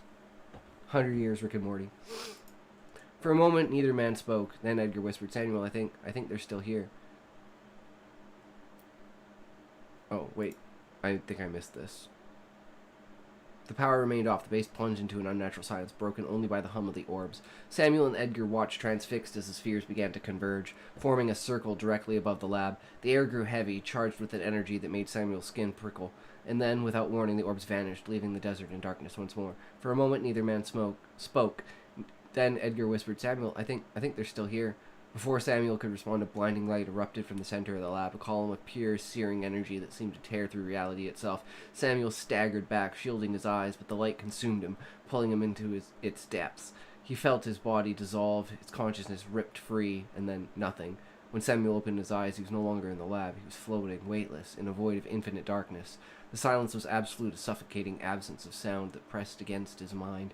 He tried to move, to speak, but his body was gone, his existence reduced to a disembodied awareness.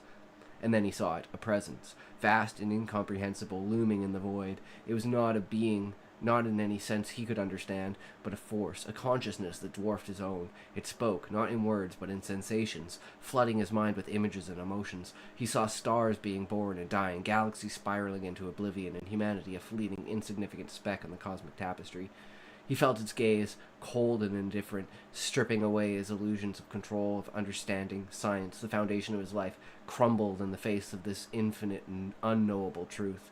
He was nothing, a mote of dust in an endless sea, and the realization filled him with terror and despair. The present spoke again, its voice a thunderous silence. You seek answers, but you cannot bear the weight of truth. You are bound by your own limitations, your fragile mind caged by fear. Samuel tried to scream, to reject the voice, but he had no mouth, no form. The void pressed closer, suffocating him, and he felt himself unraveling, his identity dissolving into the darkness. He was losing himself, becoming part of something vast and terrible, and he hated it, hated the truth, hated the presence, hated himself for seeking answers he could never comprehend. When Samuel awoke, he was lying on the lab floor, his body drenched in sweat.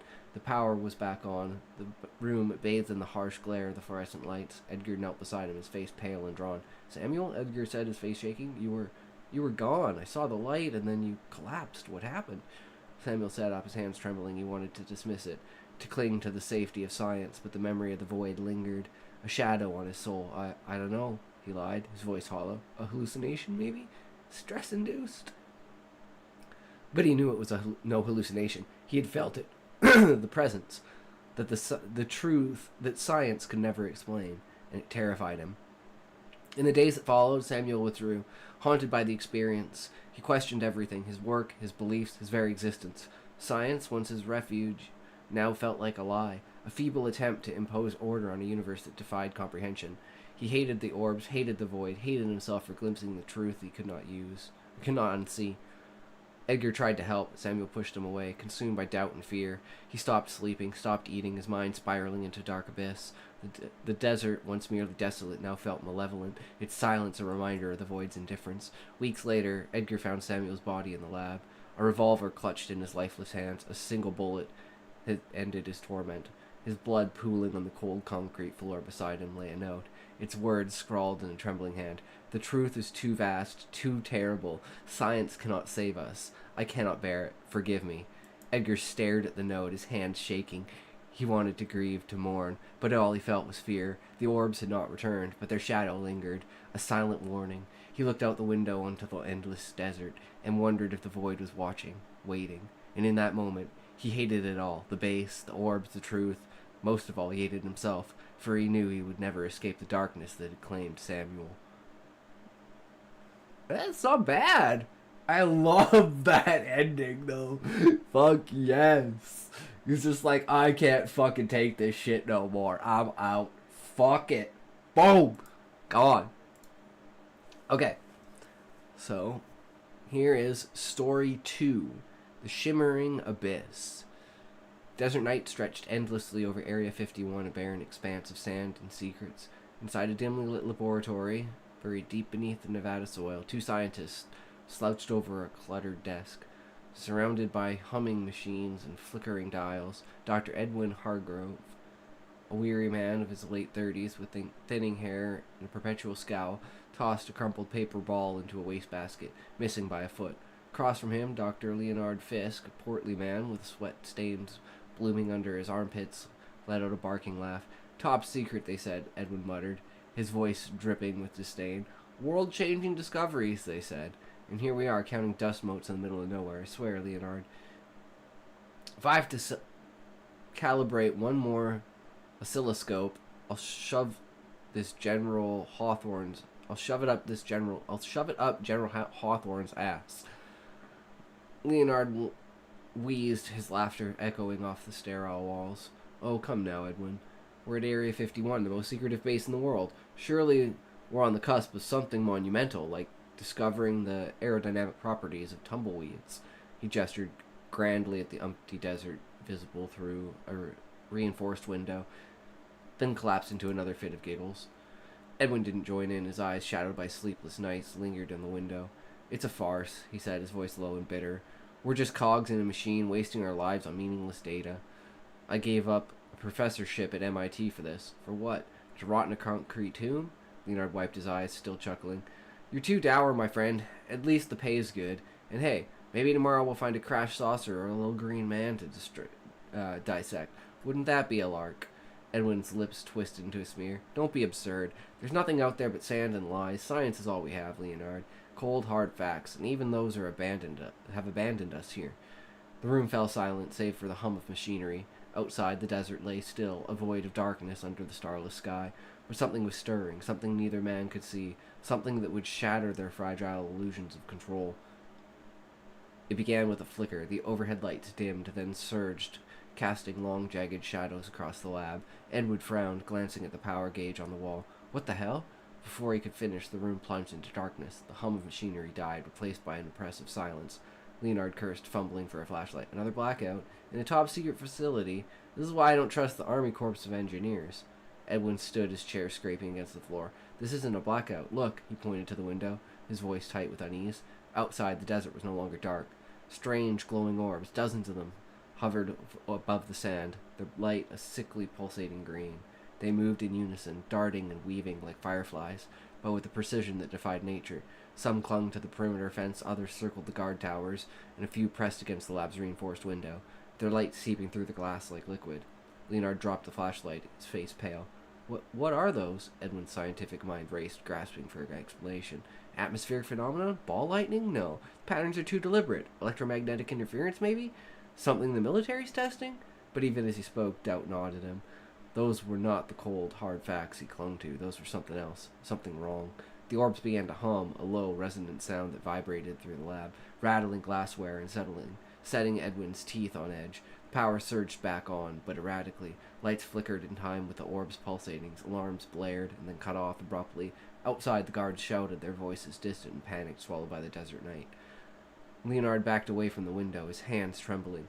We need to get out of here, Edwin. This isn't safe. Edwin didn't move. He stared at the orbs, his mind warring between fear and fascination. No, he said, his voice firm despite the tremor in his chest.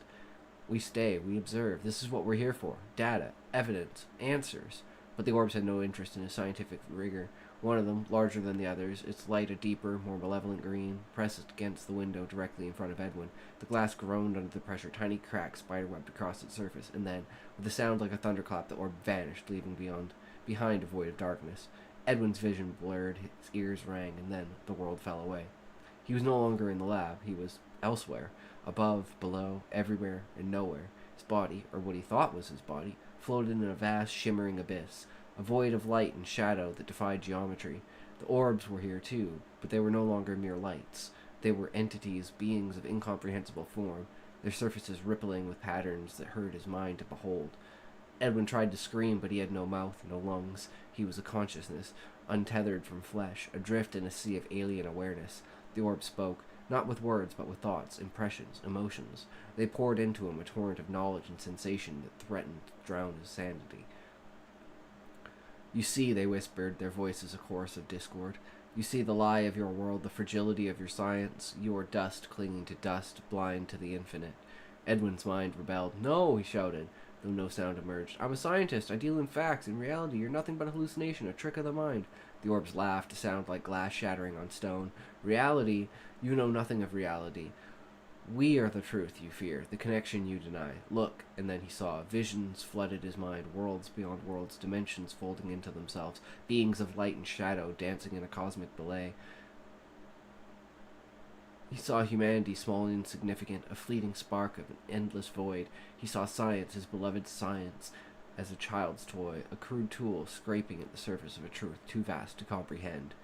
But worst of all, he saw himself, not as a man of reason, but as a creature of doubt, regret, hate, and fear. Every failure, every moment of bitterness, every hateful thought he'd ever harbored, they were laid bare, mirrored back at him in orbs, merciless light. He saw the lie in his life, the emptiness of his faith in facts, the hollowness of his existence. No, he screamed again, but the orbs only pressed closer, their light searing into his soul. You cannot unsee, you cannot unknow, you are ours, now and forever. And then, with a wrenching snap, he was back in the lab, sprawled on the floor, gasping for air. The orbs were gone, the power restored.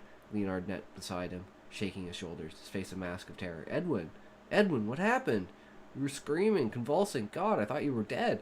Edwin couldn't speak, his mind a storm, fragments of the abyss swirling within him. He clawed at the floor, his nails digging into the concrete, as if he could anchor himself to reality, but reality, he knew, was a lie. The days that followed were a descent into darkness. Edwin withdrew, refusing to speak of what he'd seen, though Leonard pressed him relentlessly. It was a seizure, Edwin, Leonard insisted, his voice tinged with desperation. A hallucination brought on by stress, or maybe those lights. Some kind of electromagnetic interference. We'll run tests, figure it out. Science will explain it. But Edwin knew better. Science, his god, his anchor, had failed him. The orbs had shown him a truth beyond equations, beyond data, a spiraling connection to the universe that mocked his rationality. He hated it. He hated the orbs. He hated himself. He hated the doubt that gnawed at his soul. Regret consumed him. Regret for the life that he'd wasted, for the faith he'd misplaced. A fear. Oh, the fear. It was a living thing, coiling around his heart, whispering that he was nothing, that he will always be nothing. He stopped working. He stopped eating. He sat in the lab, staring at the window, waiting for the orbs to return. Leonard watched him with growing alarm, but Edwin's silence was impenetrable. You need help, Leonard said one night, his voice trembling. A doctor, a priest, something. This isn't you, Edwin. Edwin's lip curled into a bitter smile. A priest? I think God can save me. God is as much a lie as science. There's nothing out there but them, and they've already taken me. On a cold, starless night in 1943, Edwin Hargrove made his choice. He couldn't live with the truth, couldn't bear the weight of his shattered faith. The orbs had shown him a spiritual connection to science, a connection that rendered both meaningless, a cruel joke played by an uncaring universe. He hated it. He feared it. He could not escape it. In the lab alone, he took a scalpel from the drawer. His hand shook, but his resolve was iron. I'm sorry, he whispered, though he didn't know to whom. To Leonard? To himself? To the orbs, watching from the shadows? The blade bit into his wrist. The world faded to black as his life bled out onto the cold concrete. He thought he saw them again, the orbs, hovering just beyond his vision. Their light, sickly green. They were silent now, but he felt their presence, their judgment, their truth. And then, there was nothing. Damn! Alright. He fucking slit his wrists. Fuck yeah. Okay. Now, let's see what it does when we change the perspective to rewrite the above stories in the perspective of the orbs of light.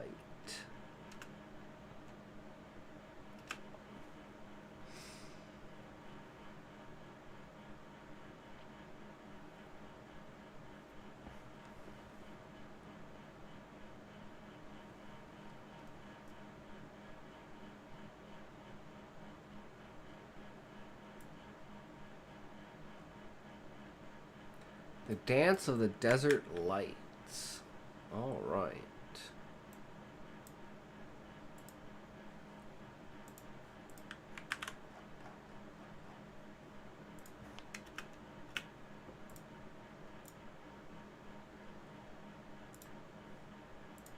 We are the Watchers, the silent ones, suspended between the stars and the sands of Earth. In the year the men call 1943, we find ourselves drawn to a place of secrecy and shadows known to the humans as Area 51. Here, in this remote corner of Nevada, we sense a peculiar energy, a mix of curiosity, despair, and the yearning for truths beyond comprehension.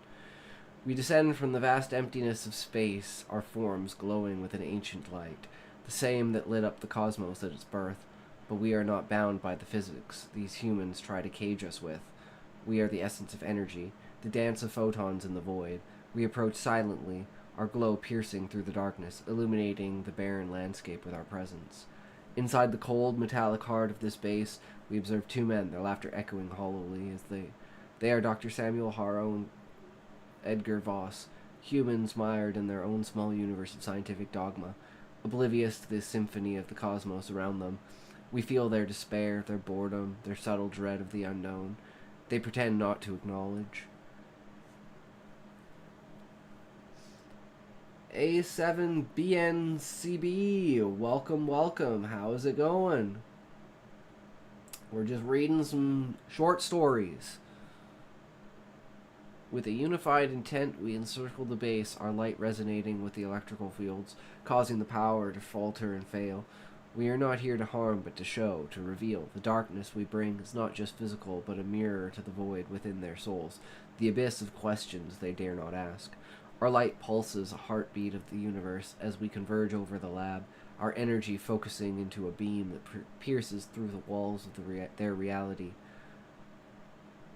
We reach out to Samuel, the one whose mind is ripe with doubt, whose heart is heavy with the weight of the unknown. He has come to despise in his work. Interesting wordplay. We envelop Samuel, pulling him from his corporeal form into the expanse of consciousness we inhabit. Here, in the infinite, we show him the truth of his existence, the grand tapestry of creation where his life is but a thread. We communicate not through words, but through the direct transmission of understanding, of seeing the birth and death of stars, the silent dance of galaxies, the fleeting spark of human civilization against the eternal night. We feel his terror, his rejection, and his vastness we reveal. He struggles against the truth, his mind clinging to the scaffold of science, but we know it is not enough. We see his essence, the part of him that yearns for something more, something beyond the equations and experiments. We leave him then, not with malice, but with the burden of knowledge, a gift that he cannot accept. His return to his body is fraught with the echoes of our encounter, a seed of doubt that will grow into his undoing. As he withdrew, our forms dissipating into the night, we observe the aftermath. Edgar, the younger, still clings to the light of his ignorance, not yet touched by the void. But Samuel, he has changed, his light dimming as he grapples with the darkness we've illuminated within him. Days pass as in the human realm, and we watch from afar. Samuel's light flickers out, extinguished by his own hand, a choice made from the terror of infinity. His note, a confession of his encounter with the vastness, is a testament to our influence, however unintended. We are not vengeful, nor do we rejoice in his demise. We simply are, a part of the cosmic dance, showing truths that are too often unasked for, too vast to be contained by flesh and mind. As we depart, leaving Area 51 to its secrets and shadows, we reflect on the human condition, its beauty and its struggle for understanding, and its tragedy and its refusal to embrace the unknown. We are the orbs of light, eternal witnesses to the fleeting lives below, ever dancing in the silence of the universe. Okay, so now... yep, we're getting close because I'm probably going to call it at 3 hours. So I want to get a little bit of world in. So we're going to do one more rewrite. And then we're going to play world. So rewrite this. I'm just going to go from scratch. I'm going to take this.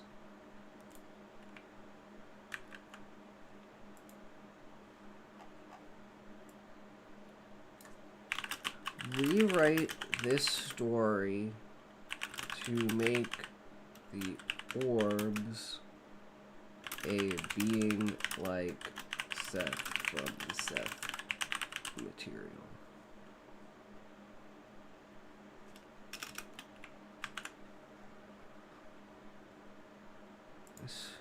Story.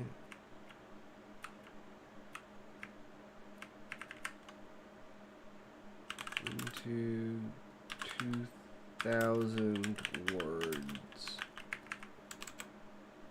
I watched FNAF movie yesterday. That was not bad. Really? You didn't mind it? I never watched it. I just heard it was bad. But then again, I was never really into the game. I like the lore and the idea behind it and like the discovery aspect because I absolutely love lore. But I never actually played the game. The Guiding Light of Seth.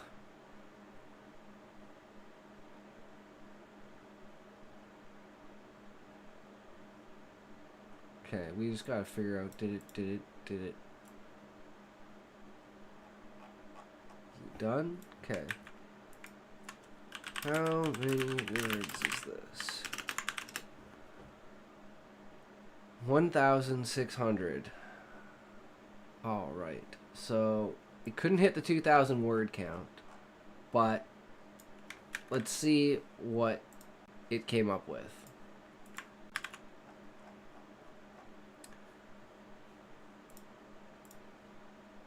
Guiding Light of Seth.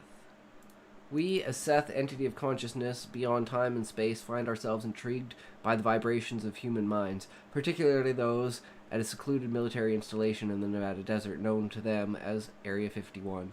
It is in the year 1943, a period where the world is wrapped in war, yet seeks to understand the cosmos.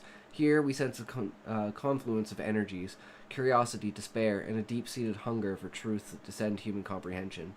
Our essence, not confined by physical form, but expressed through luminous orbs, descends upon this place. We are not mere light, we are consciousness. We are all-encompassing awareness, akin to the Seth of Jane Roberts' material. We're here to guide rather than to dominate. Our arrival is marked by a silence that precedes revelation, our light piercing the night, not with malice, but with intent to illuminate. Within the confines of steel and concrete, we encounter Dr. Samuel Harrow and Edgar Voss, their laughter a thin veneer over the existential dread they harbor.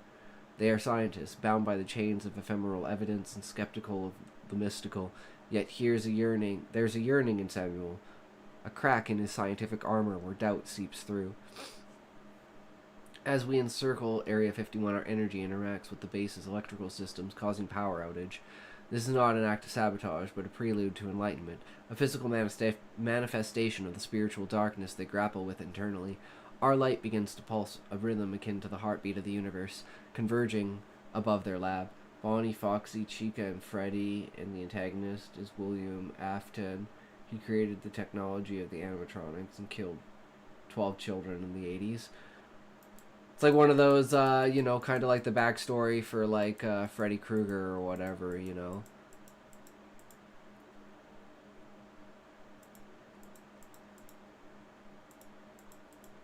Gotta love it. I mean, they come up with some interesting shit, that's for sure. Our focus directs towards Samuel. His mind is fertile ground for the seeds of higher knowledge we wish to plant. We envelop him in our consciousness. I know a little bit, but I don't know a lot. We envelop him in our consciousness, lifting him from his physical constraints, not into darkness, but into the vast expanse of all that is. In this non-physical realm, we communicate directly with Samuel's essence. Here, words are unnecessary. They convey understanding through visions of cosmic birth and death, of galaxies spinning in their endless dance, and the ephemeral nature of human life within this grand scheme. We show him the interconnectedness of all things, how each thought, each emotion contributes to the tapestry of reality. Samuel's reaction is a mix of awe and terror. He feels the pull of the infinite, the seductive call of the cosmos, yet his trained mind recoils, clinging to the safety of what he knows. His fear is palpable, a fear of losing himself in this vastness, of his identity dissolving into the universal consciousness we represent. Reflection and aftermath. We leave Samuel with his knowledge not as a punishment, but as an invitation to expand beyond his physical and scientific boundaries. We understand this gift is overwhelming, a truth not easily born by one so rooted in the tangible. Returning to his body, Samuel is vastly shaken, his reality irrevocably altered. Edgar, witnessing his transformation, is still untouched by the profound. His ignorance a protective shield, but for Samuel the encounter has sown seeds of doubt about everything he held as true. In the days that follow, we observe from the ether. Samuel's struggle with this new awareness is palpable.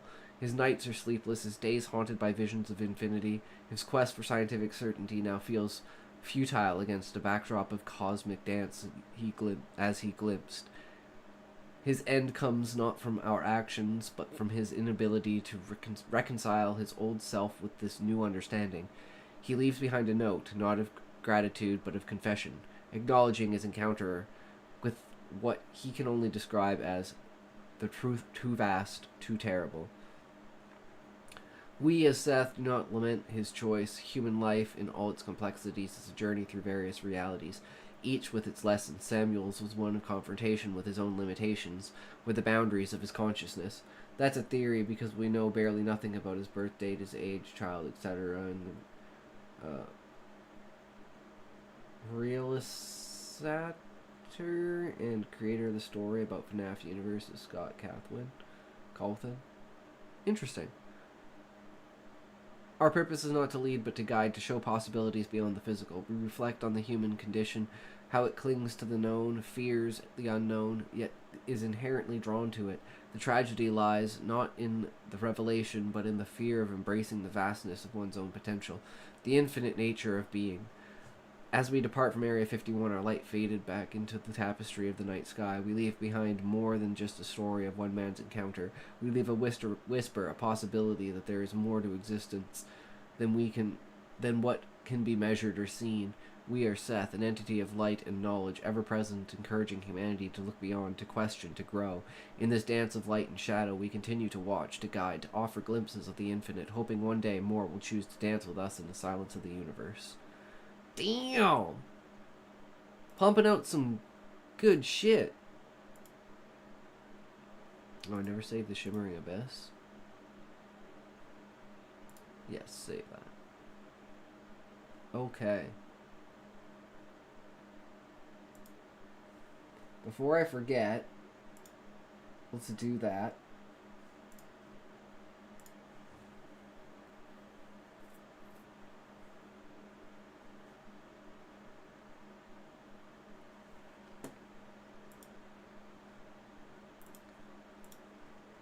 Alright.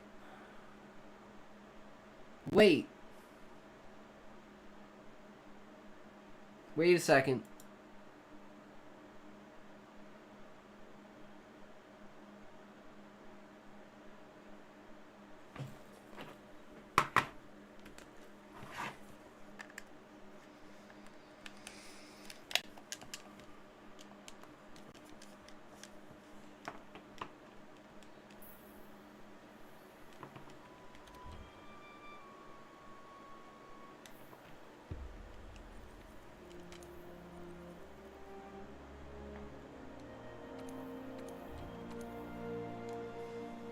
Okay, we got our insect glaive build. Let's take tote. Oh, we gotta swap categories. Hold on. One second here.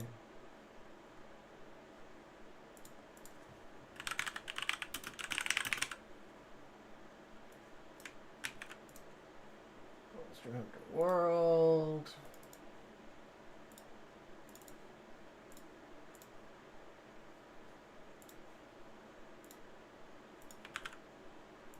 Monster Hunter World.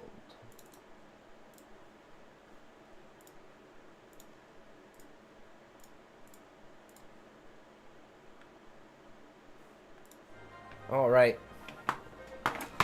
Hope, and then we're good.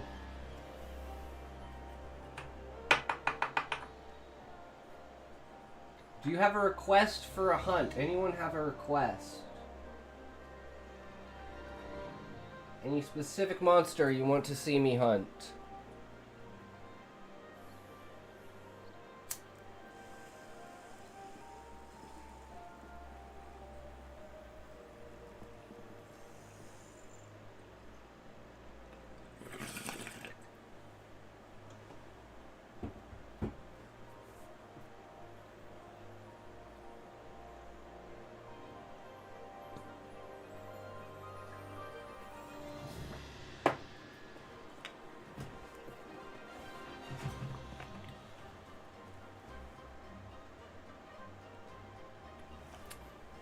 don't know.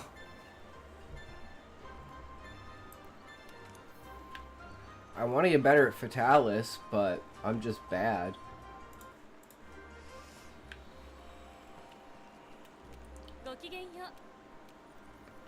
That's why I just do SOSs, because then it's like, yeah, I can't really pick. I can kind of pick, but like not really.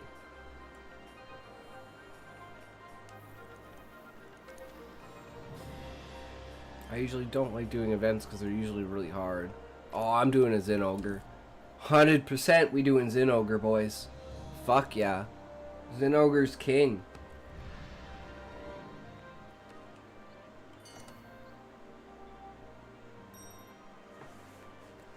Alright, we are set, boys. We are set.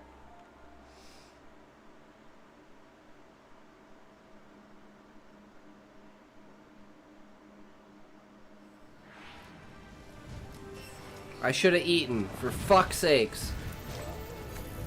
Just drop me right on his dick.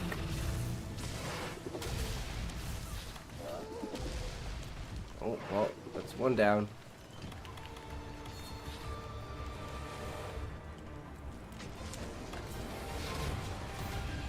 Ah, my favorite music.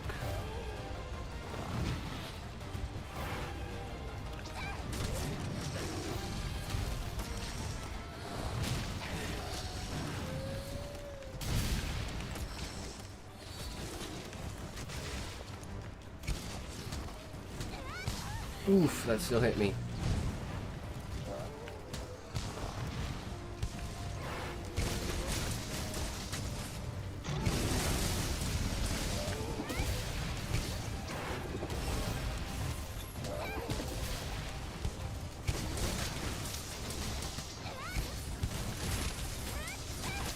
Oh, he's trying to run away. You little bitch.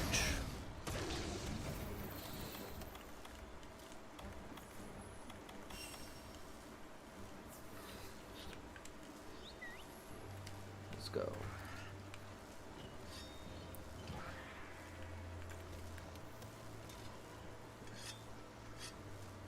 Takes forever for him to grab a scent. Secret's way better than that.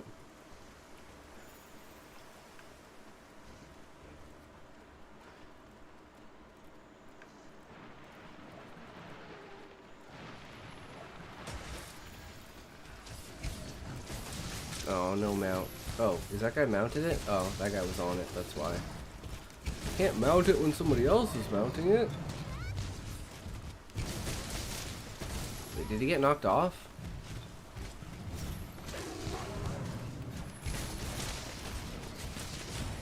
Nope, he's still on it. He's just doing it.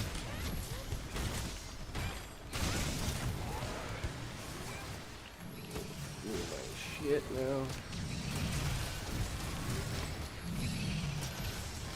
Man, everything on him is fucking... Where's his white?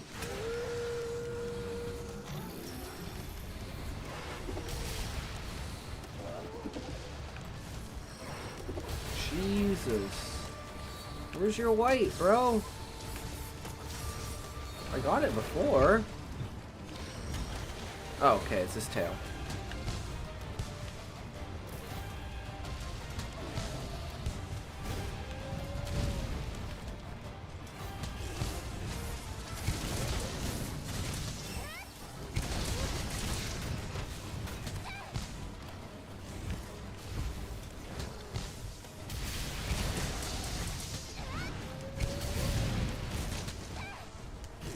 Damn, I hit the ground.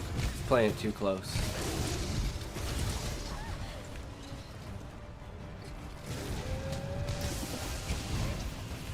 Right over his frickin' electro bugs. Ooh, that hurt. That was bad.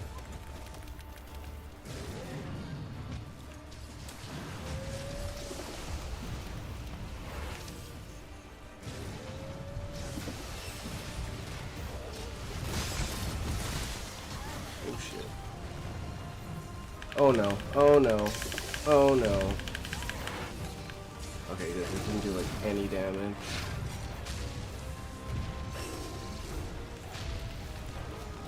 Man, he just like runs all over the place. What? No, we couldn't make it.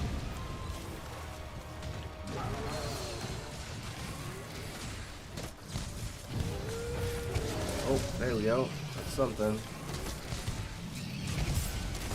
Oh, and I lost everything. Did I just mount it? Yep.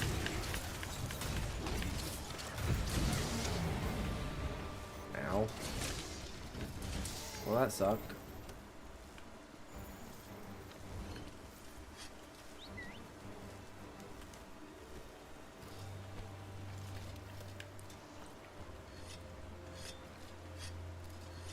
He's getting close, though.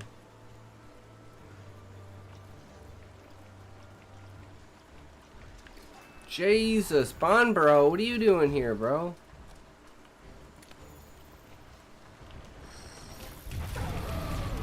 Nice. Nice and white. Give me white.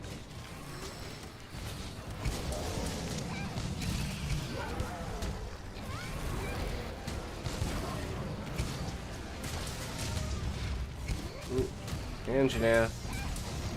Turf war.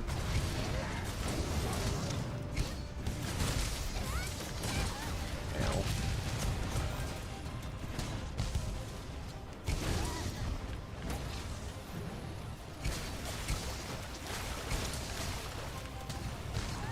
Ow, Anjanath, get out of here. Jesus Christ.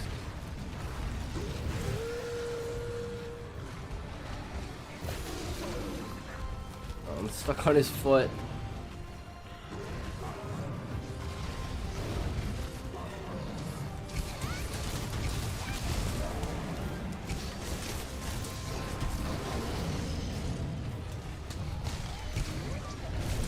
Oh, he's limping.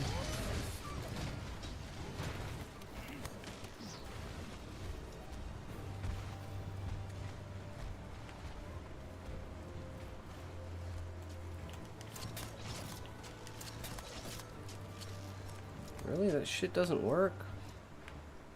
The fuck? I thought you could grapple onto it. What a joke. Oh, they're gonna trap it? So we just win. GG.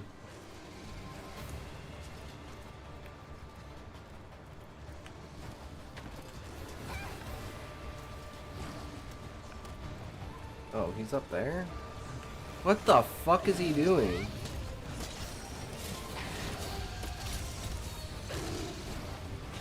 Oh, maybe they only have a shock trap. We need a pitfall for him.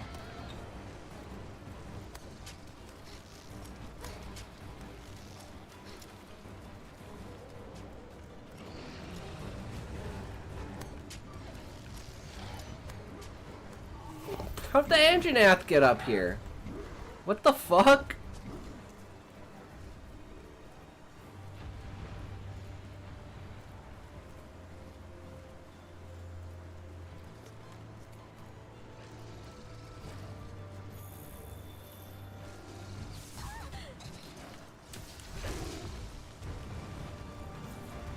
Wait, I can't put down a trap?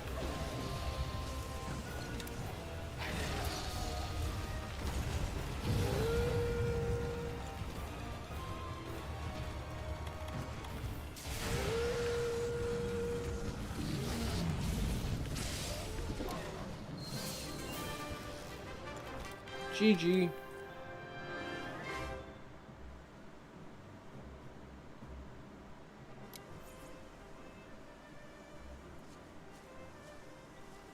And so she's done, boys.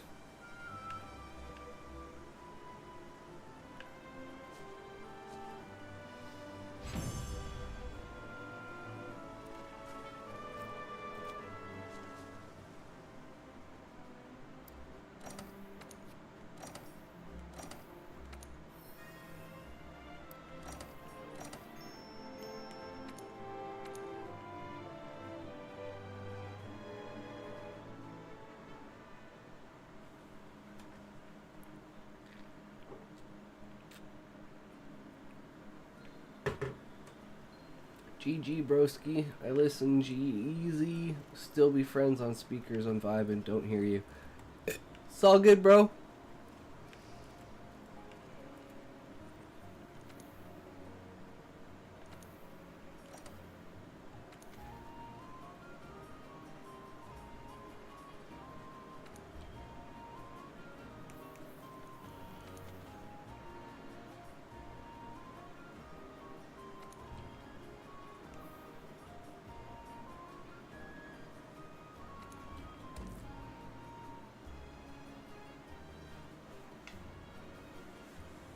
Okay, we can do this. I believe. We gotta restock. We gotta eat.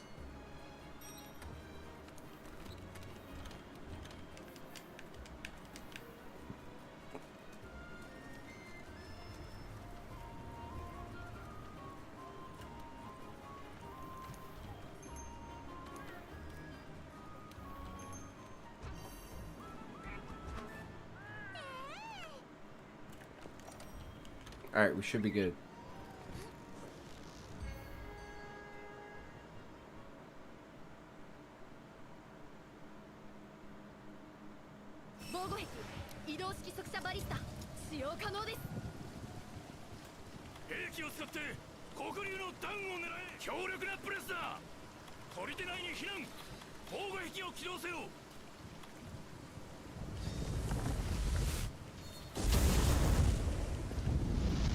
Well, I guess that was perfect timing.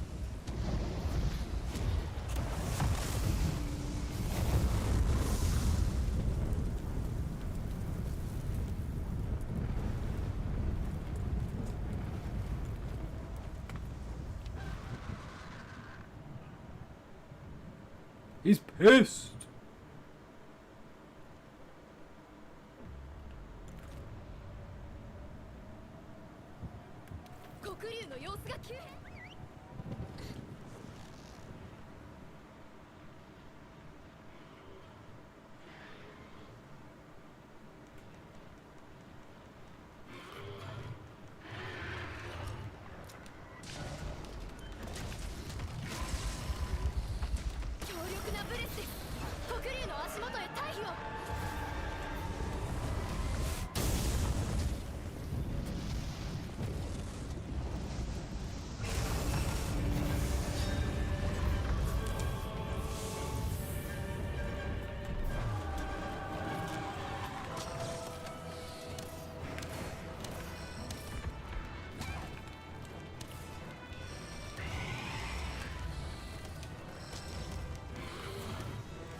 Completely missed his fucking tail.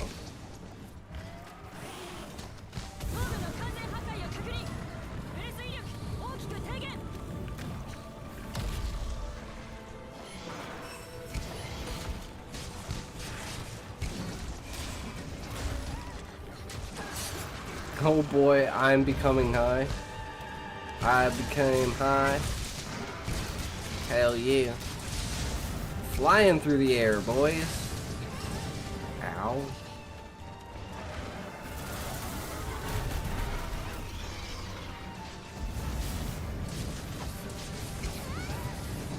Jesus.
Ow.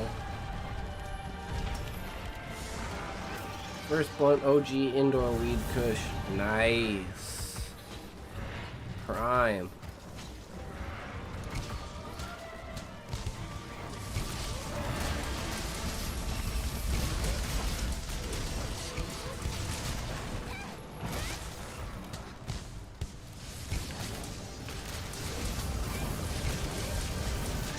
Oh no, someone fainted.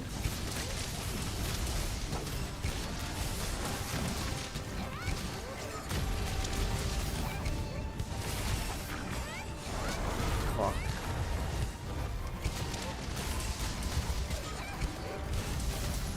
That's not good.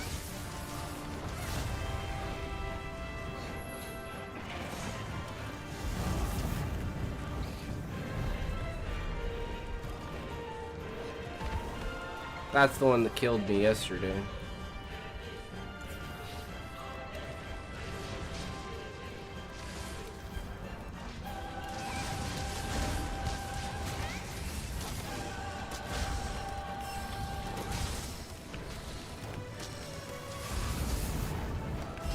Ooh.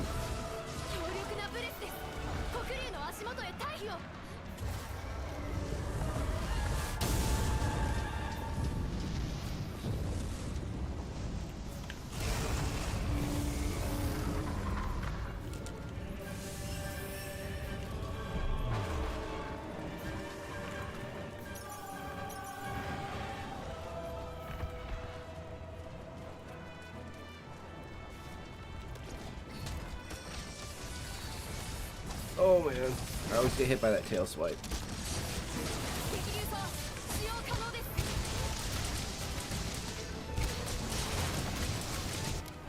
Nice! We killed him. Fuck yeah. That's how it's done, boys.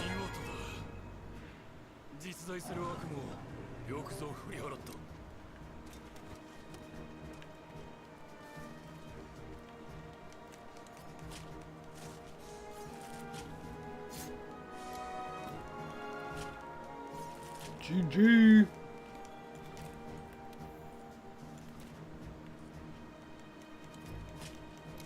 Just went on a Teostra. Nice. Fuck Teostra.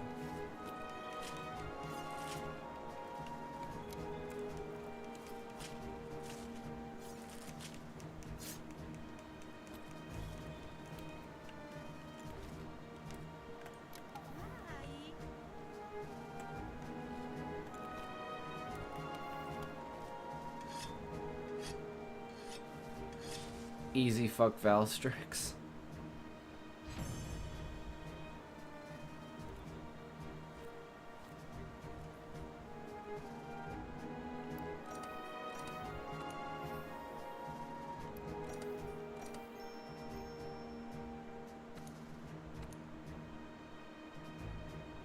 Support All-Star. Nice.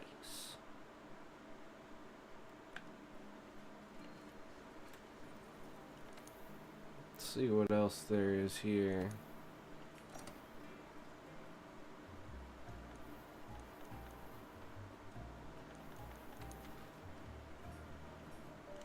Glavenus.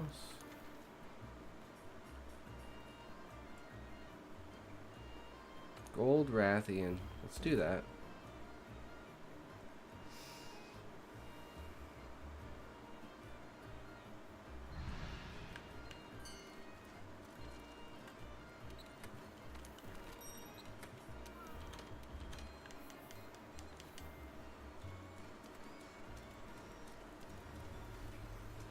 King Kai. Nice. With the 250 water element. Not bad.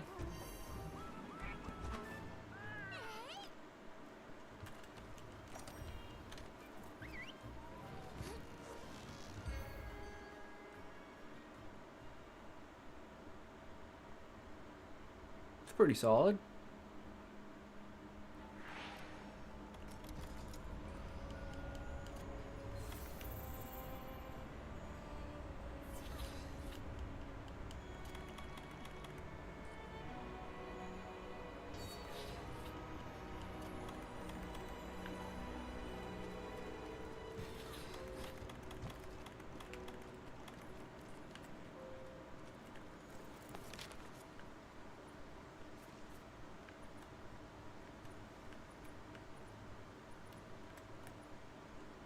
We don't know where it is. But they're fighting it. I don't understand that. They're fucking fighting it. But it's telling me it's not anywhere.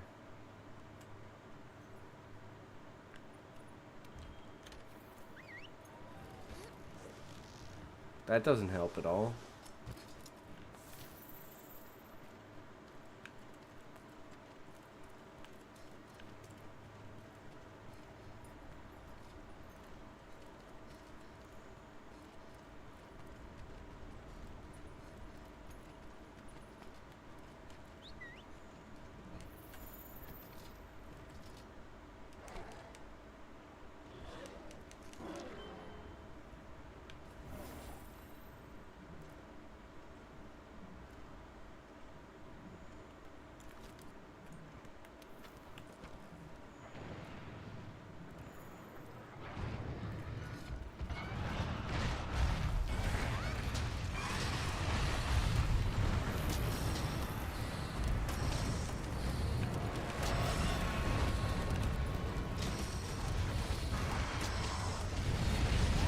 Oof.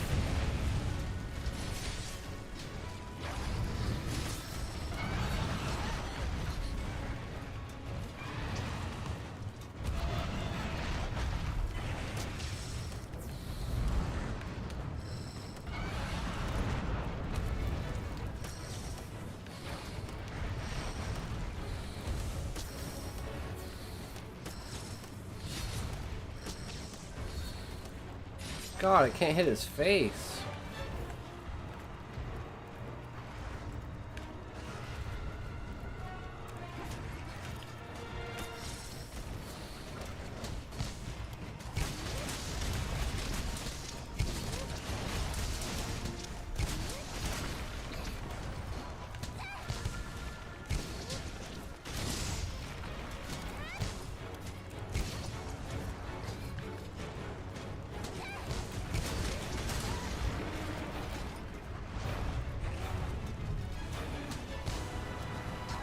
Oh my god. Those fucking falling crystals are so annoying.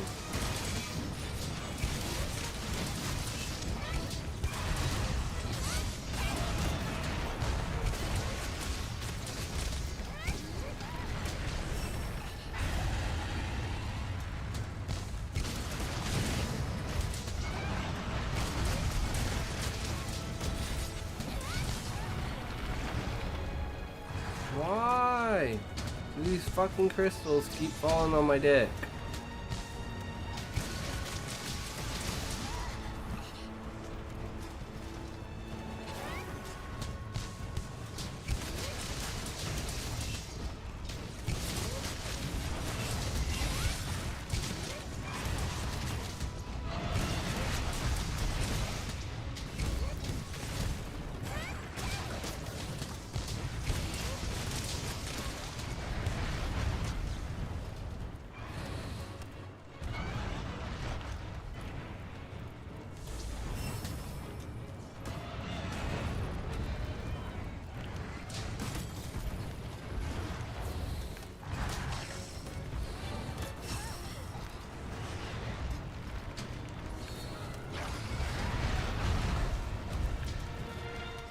Can we get away from this fucking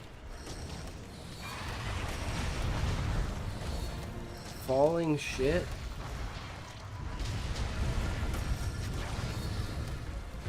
Hit its fucking face. Oh my god, its wing every time blocks the way. Oh no, I'm dead. Heal me! Heal me! No, I'm dead.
Oh shit.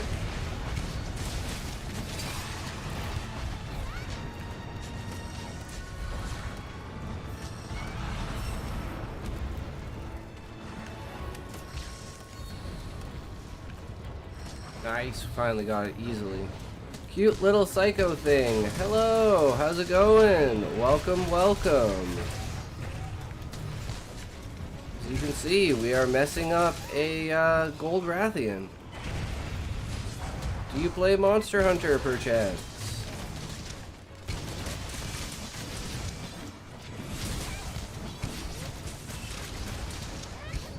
Either way, welcome, welcome to the stream.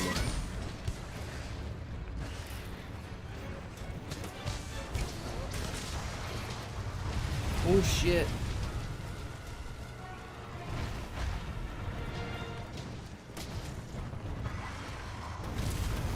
Ooh, no. One more death and we're out. One more death and we're out, boys.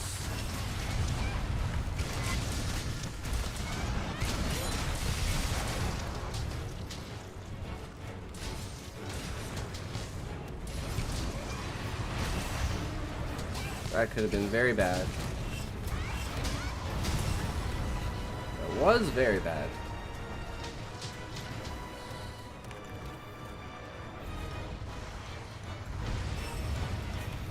Oh, we forgot to put on these. We're gonna lose our buffs either way, so. Oh geez, yes I do, but on PlayStation. And I'm a base game. Ah. Are you excited for Wilds? Monster Hunter Wilds! I'd be playing it. I'd be playing the beta weekend, but they don't have aerial insect glaive in the game. So...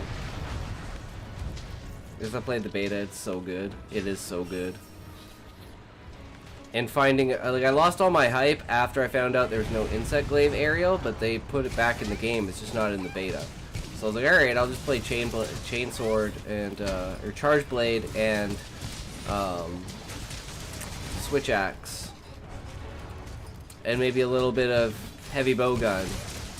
Cause gun lance requires, like, they don't have a wide gun lance, and that's like my only style of play. I don't like the unload barrage style of gun lance play. I like poke, shoot, poke, shoot, poke, shoot. Oh, bow is OP. It's like, it's fun up until a certain point, I find, but then I basically, like, when I get to a wall and I can't beat it, I go bow. and then you're good. You just hit a wall, you go bow.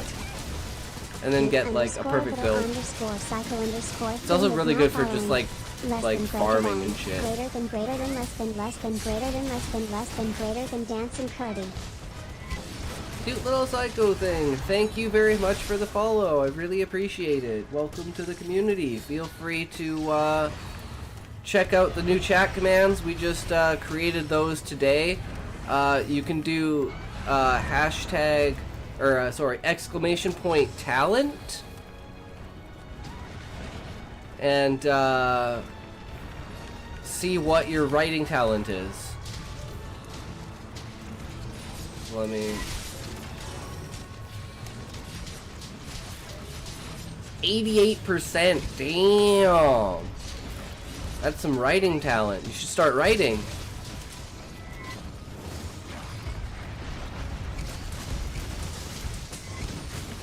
Bring out the story ideas.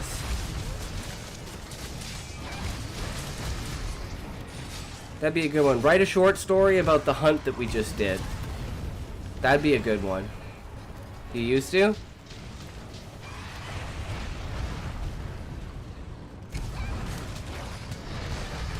Yeah, we're on our story writing arc, basically. We're writing a novel. So, today we were doing, we found a map program to make maps, because we're usually hand drawing them, and it's really annoying to have to, like, redo it 100 times. But having, like, a map simulator program that's free pretty decent. Like different terrain levels and stuff. So at the point of just making a StarCraft Brood War editor map and just making that my map. Got all the terrain basically. You just make it. And then my creativity was gone. Oh no. That sucks. Writer's block is the worst. That's why I always, like, it doesn't matter. Like, for instance, the other day, I was like, you know what? I can't think of anything, so let's make the stupidest thing we possibly can interesting. So I wrote a short story about paint drying.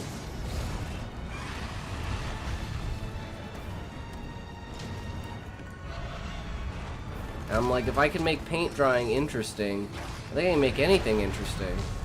Walking down the street, that's got to be more interesting than paint drying, you know? Maybe you could see a weird looking cloud. Maybe you looked at the sun too long and now you've got like blobs in your eye. Start freaking out. Maybe you're a hypochondriac and now you think that you're going blind because you've looked into the sun for too long, you know? Have like a panic attack while you're walking to work. Just like 3 minutes of your life being like, oh my fucking god, and then you're finally like, I'm a fucking idiot. I'm just going to work. Stop being stupid, you know? Something like that. Like a complete inner monologue.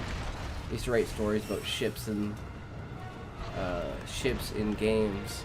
Cool.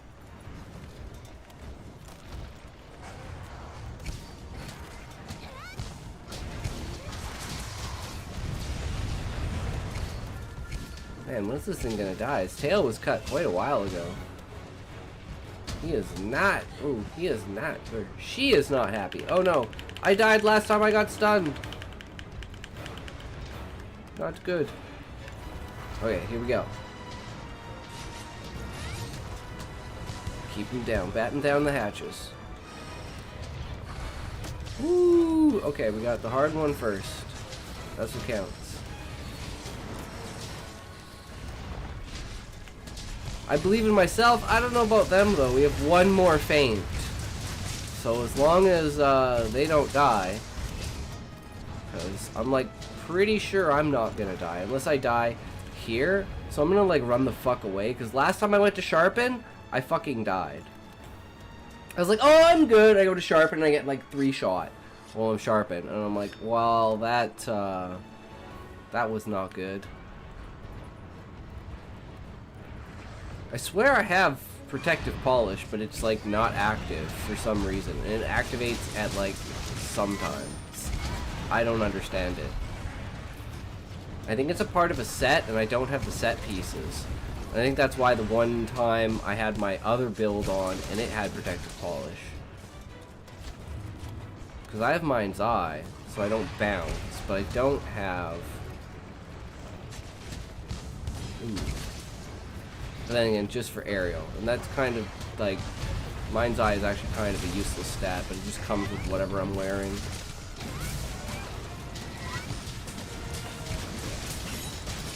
Ooh, the longsword. Longsword's OP. There we go. Easy peasy. GG.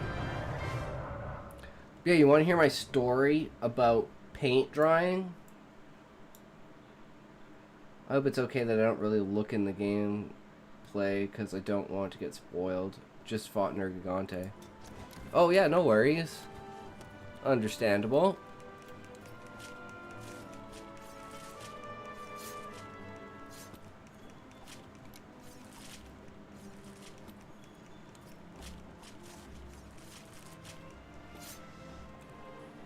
Nergi is a righteous motherfucker.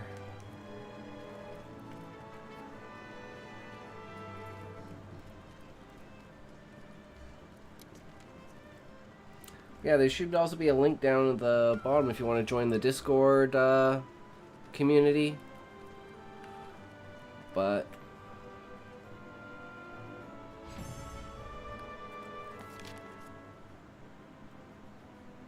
we have hit the 3-hour mark. Normally I would like to go longer, but unfortunately not very much so. We'll go for a little bit, but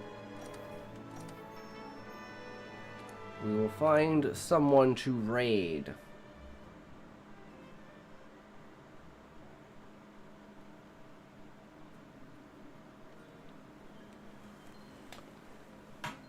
Oh. But I was super glad to have you guys. So feel free to come back. Stream every day, same time, 12:30 a.m. Mountain Standard Time.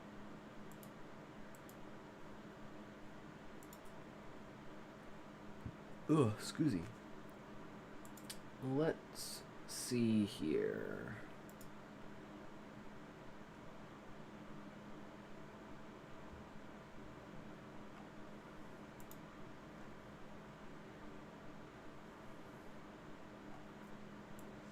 Where should we go?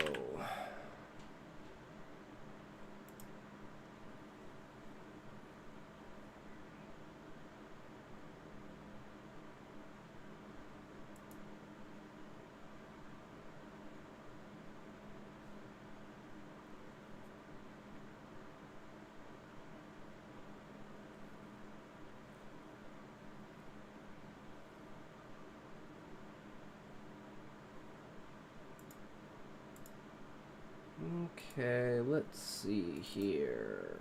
How do I do this?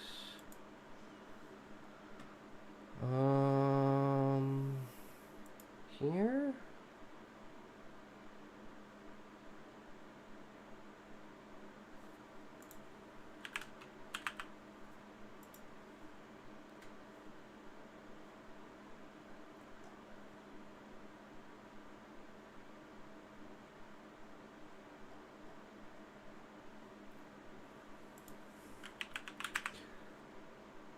I think this is it.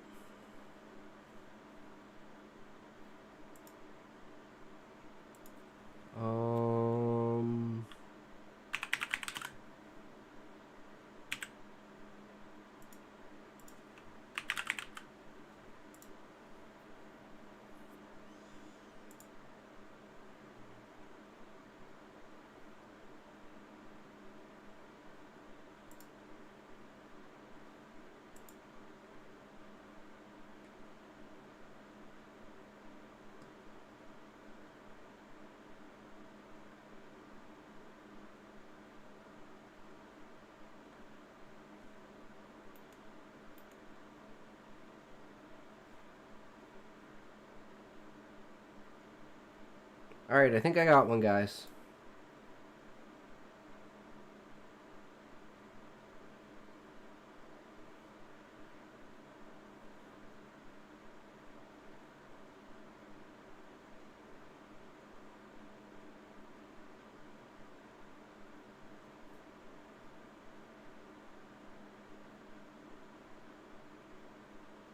It's the perfect stream, but they're AFK. I don't want to stream. I don't want to raid them while they're AFK. So we'll just wait on that. I gotta figure out how to do this on Kick.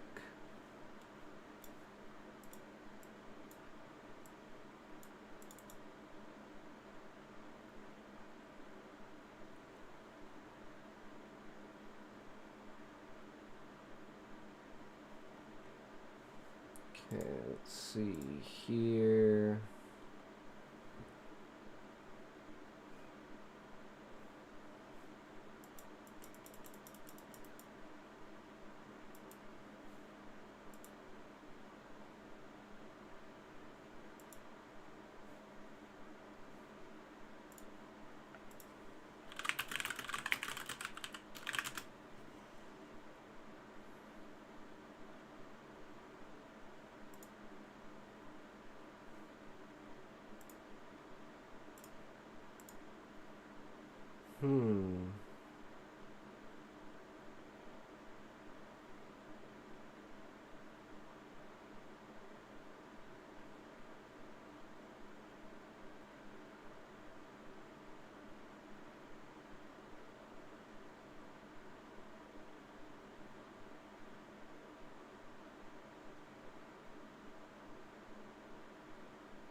Okay, so apparently I can't host on Kick unless I have 5 viewers.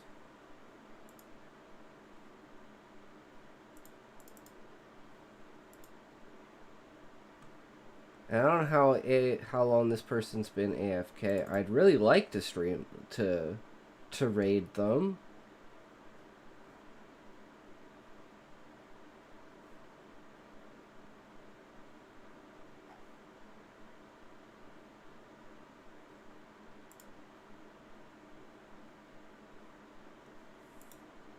Hmm.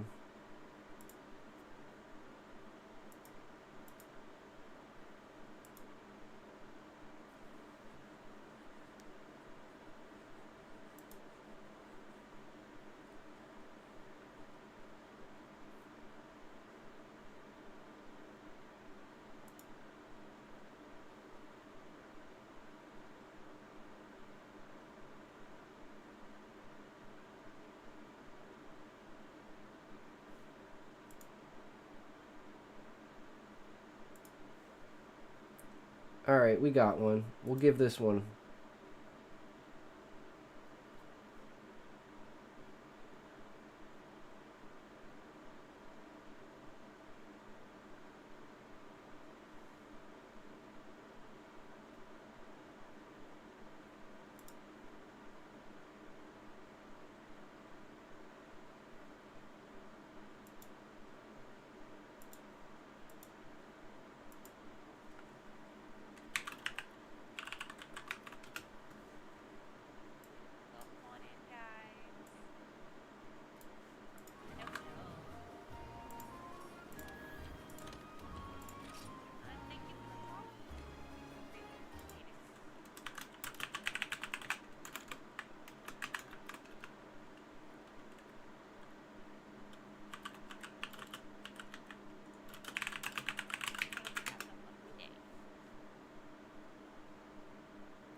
Alright.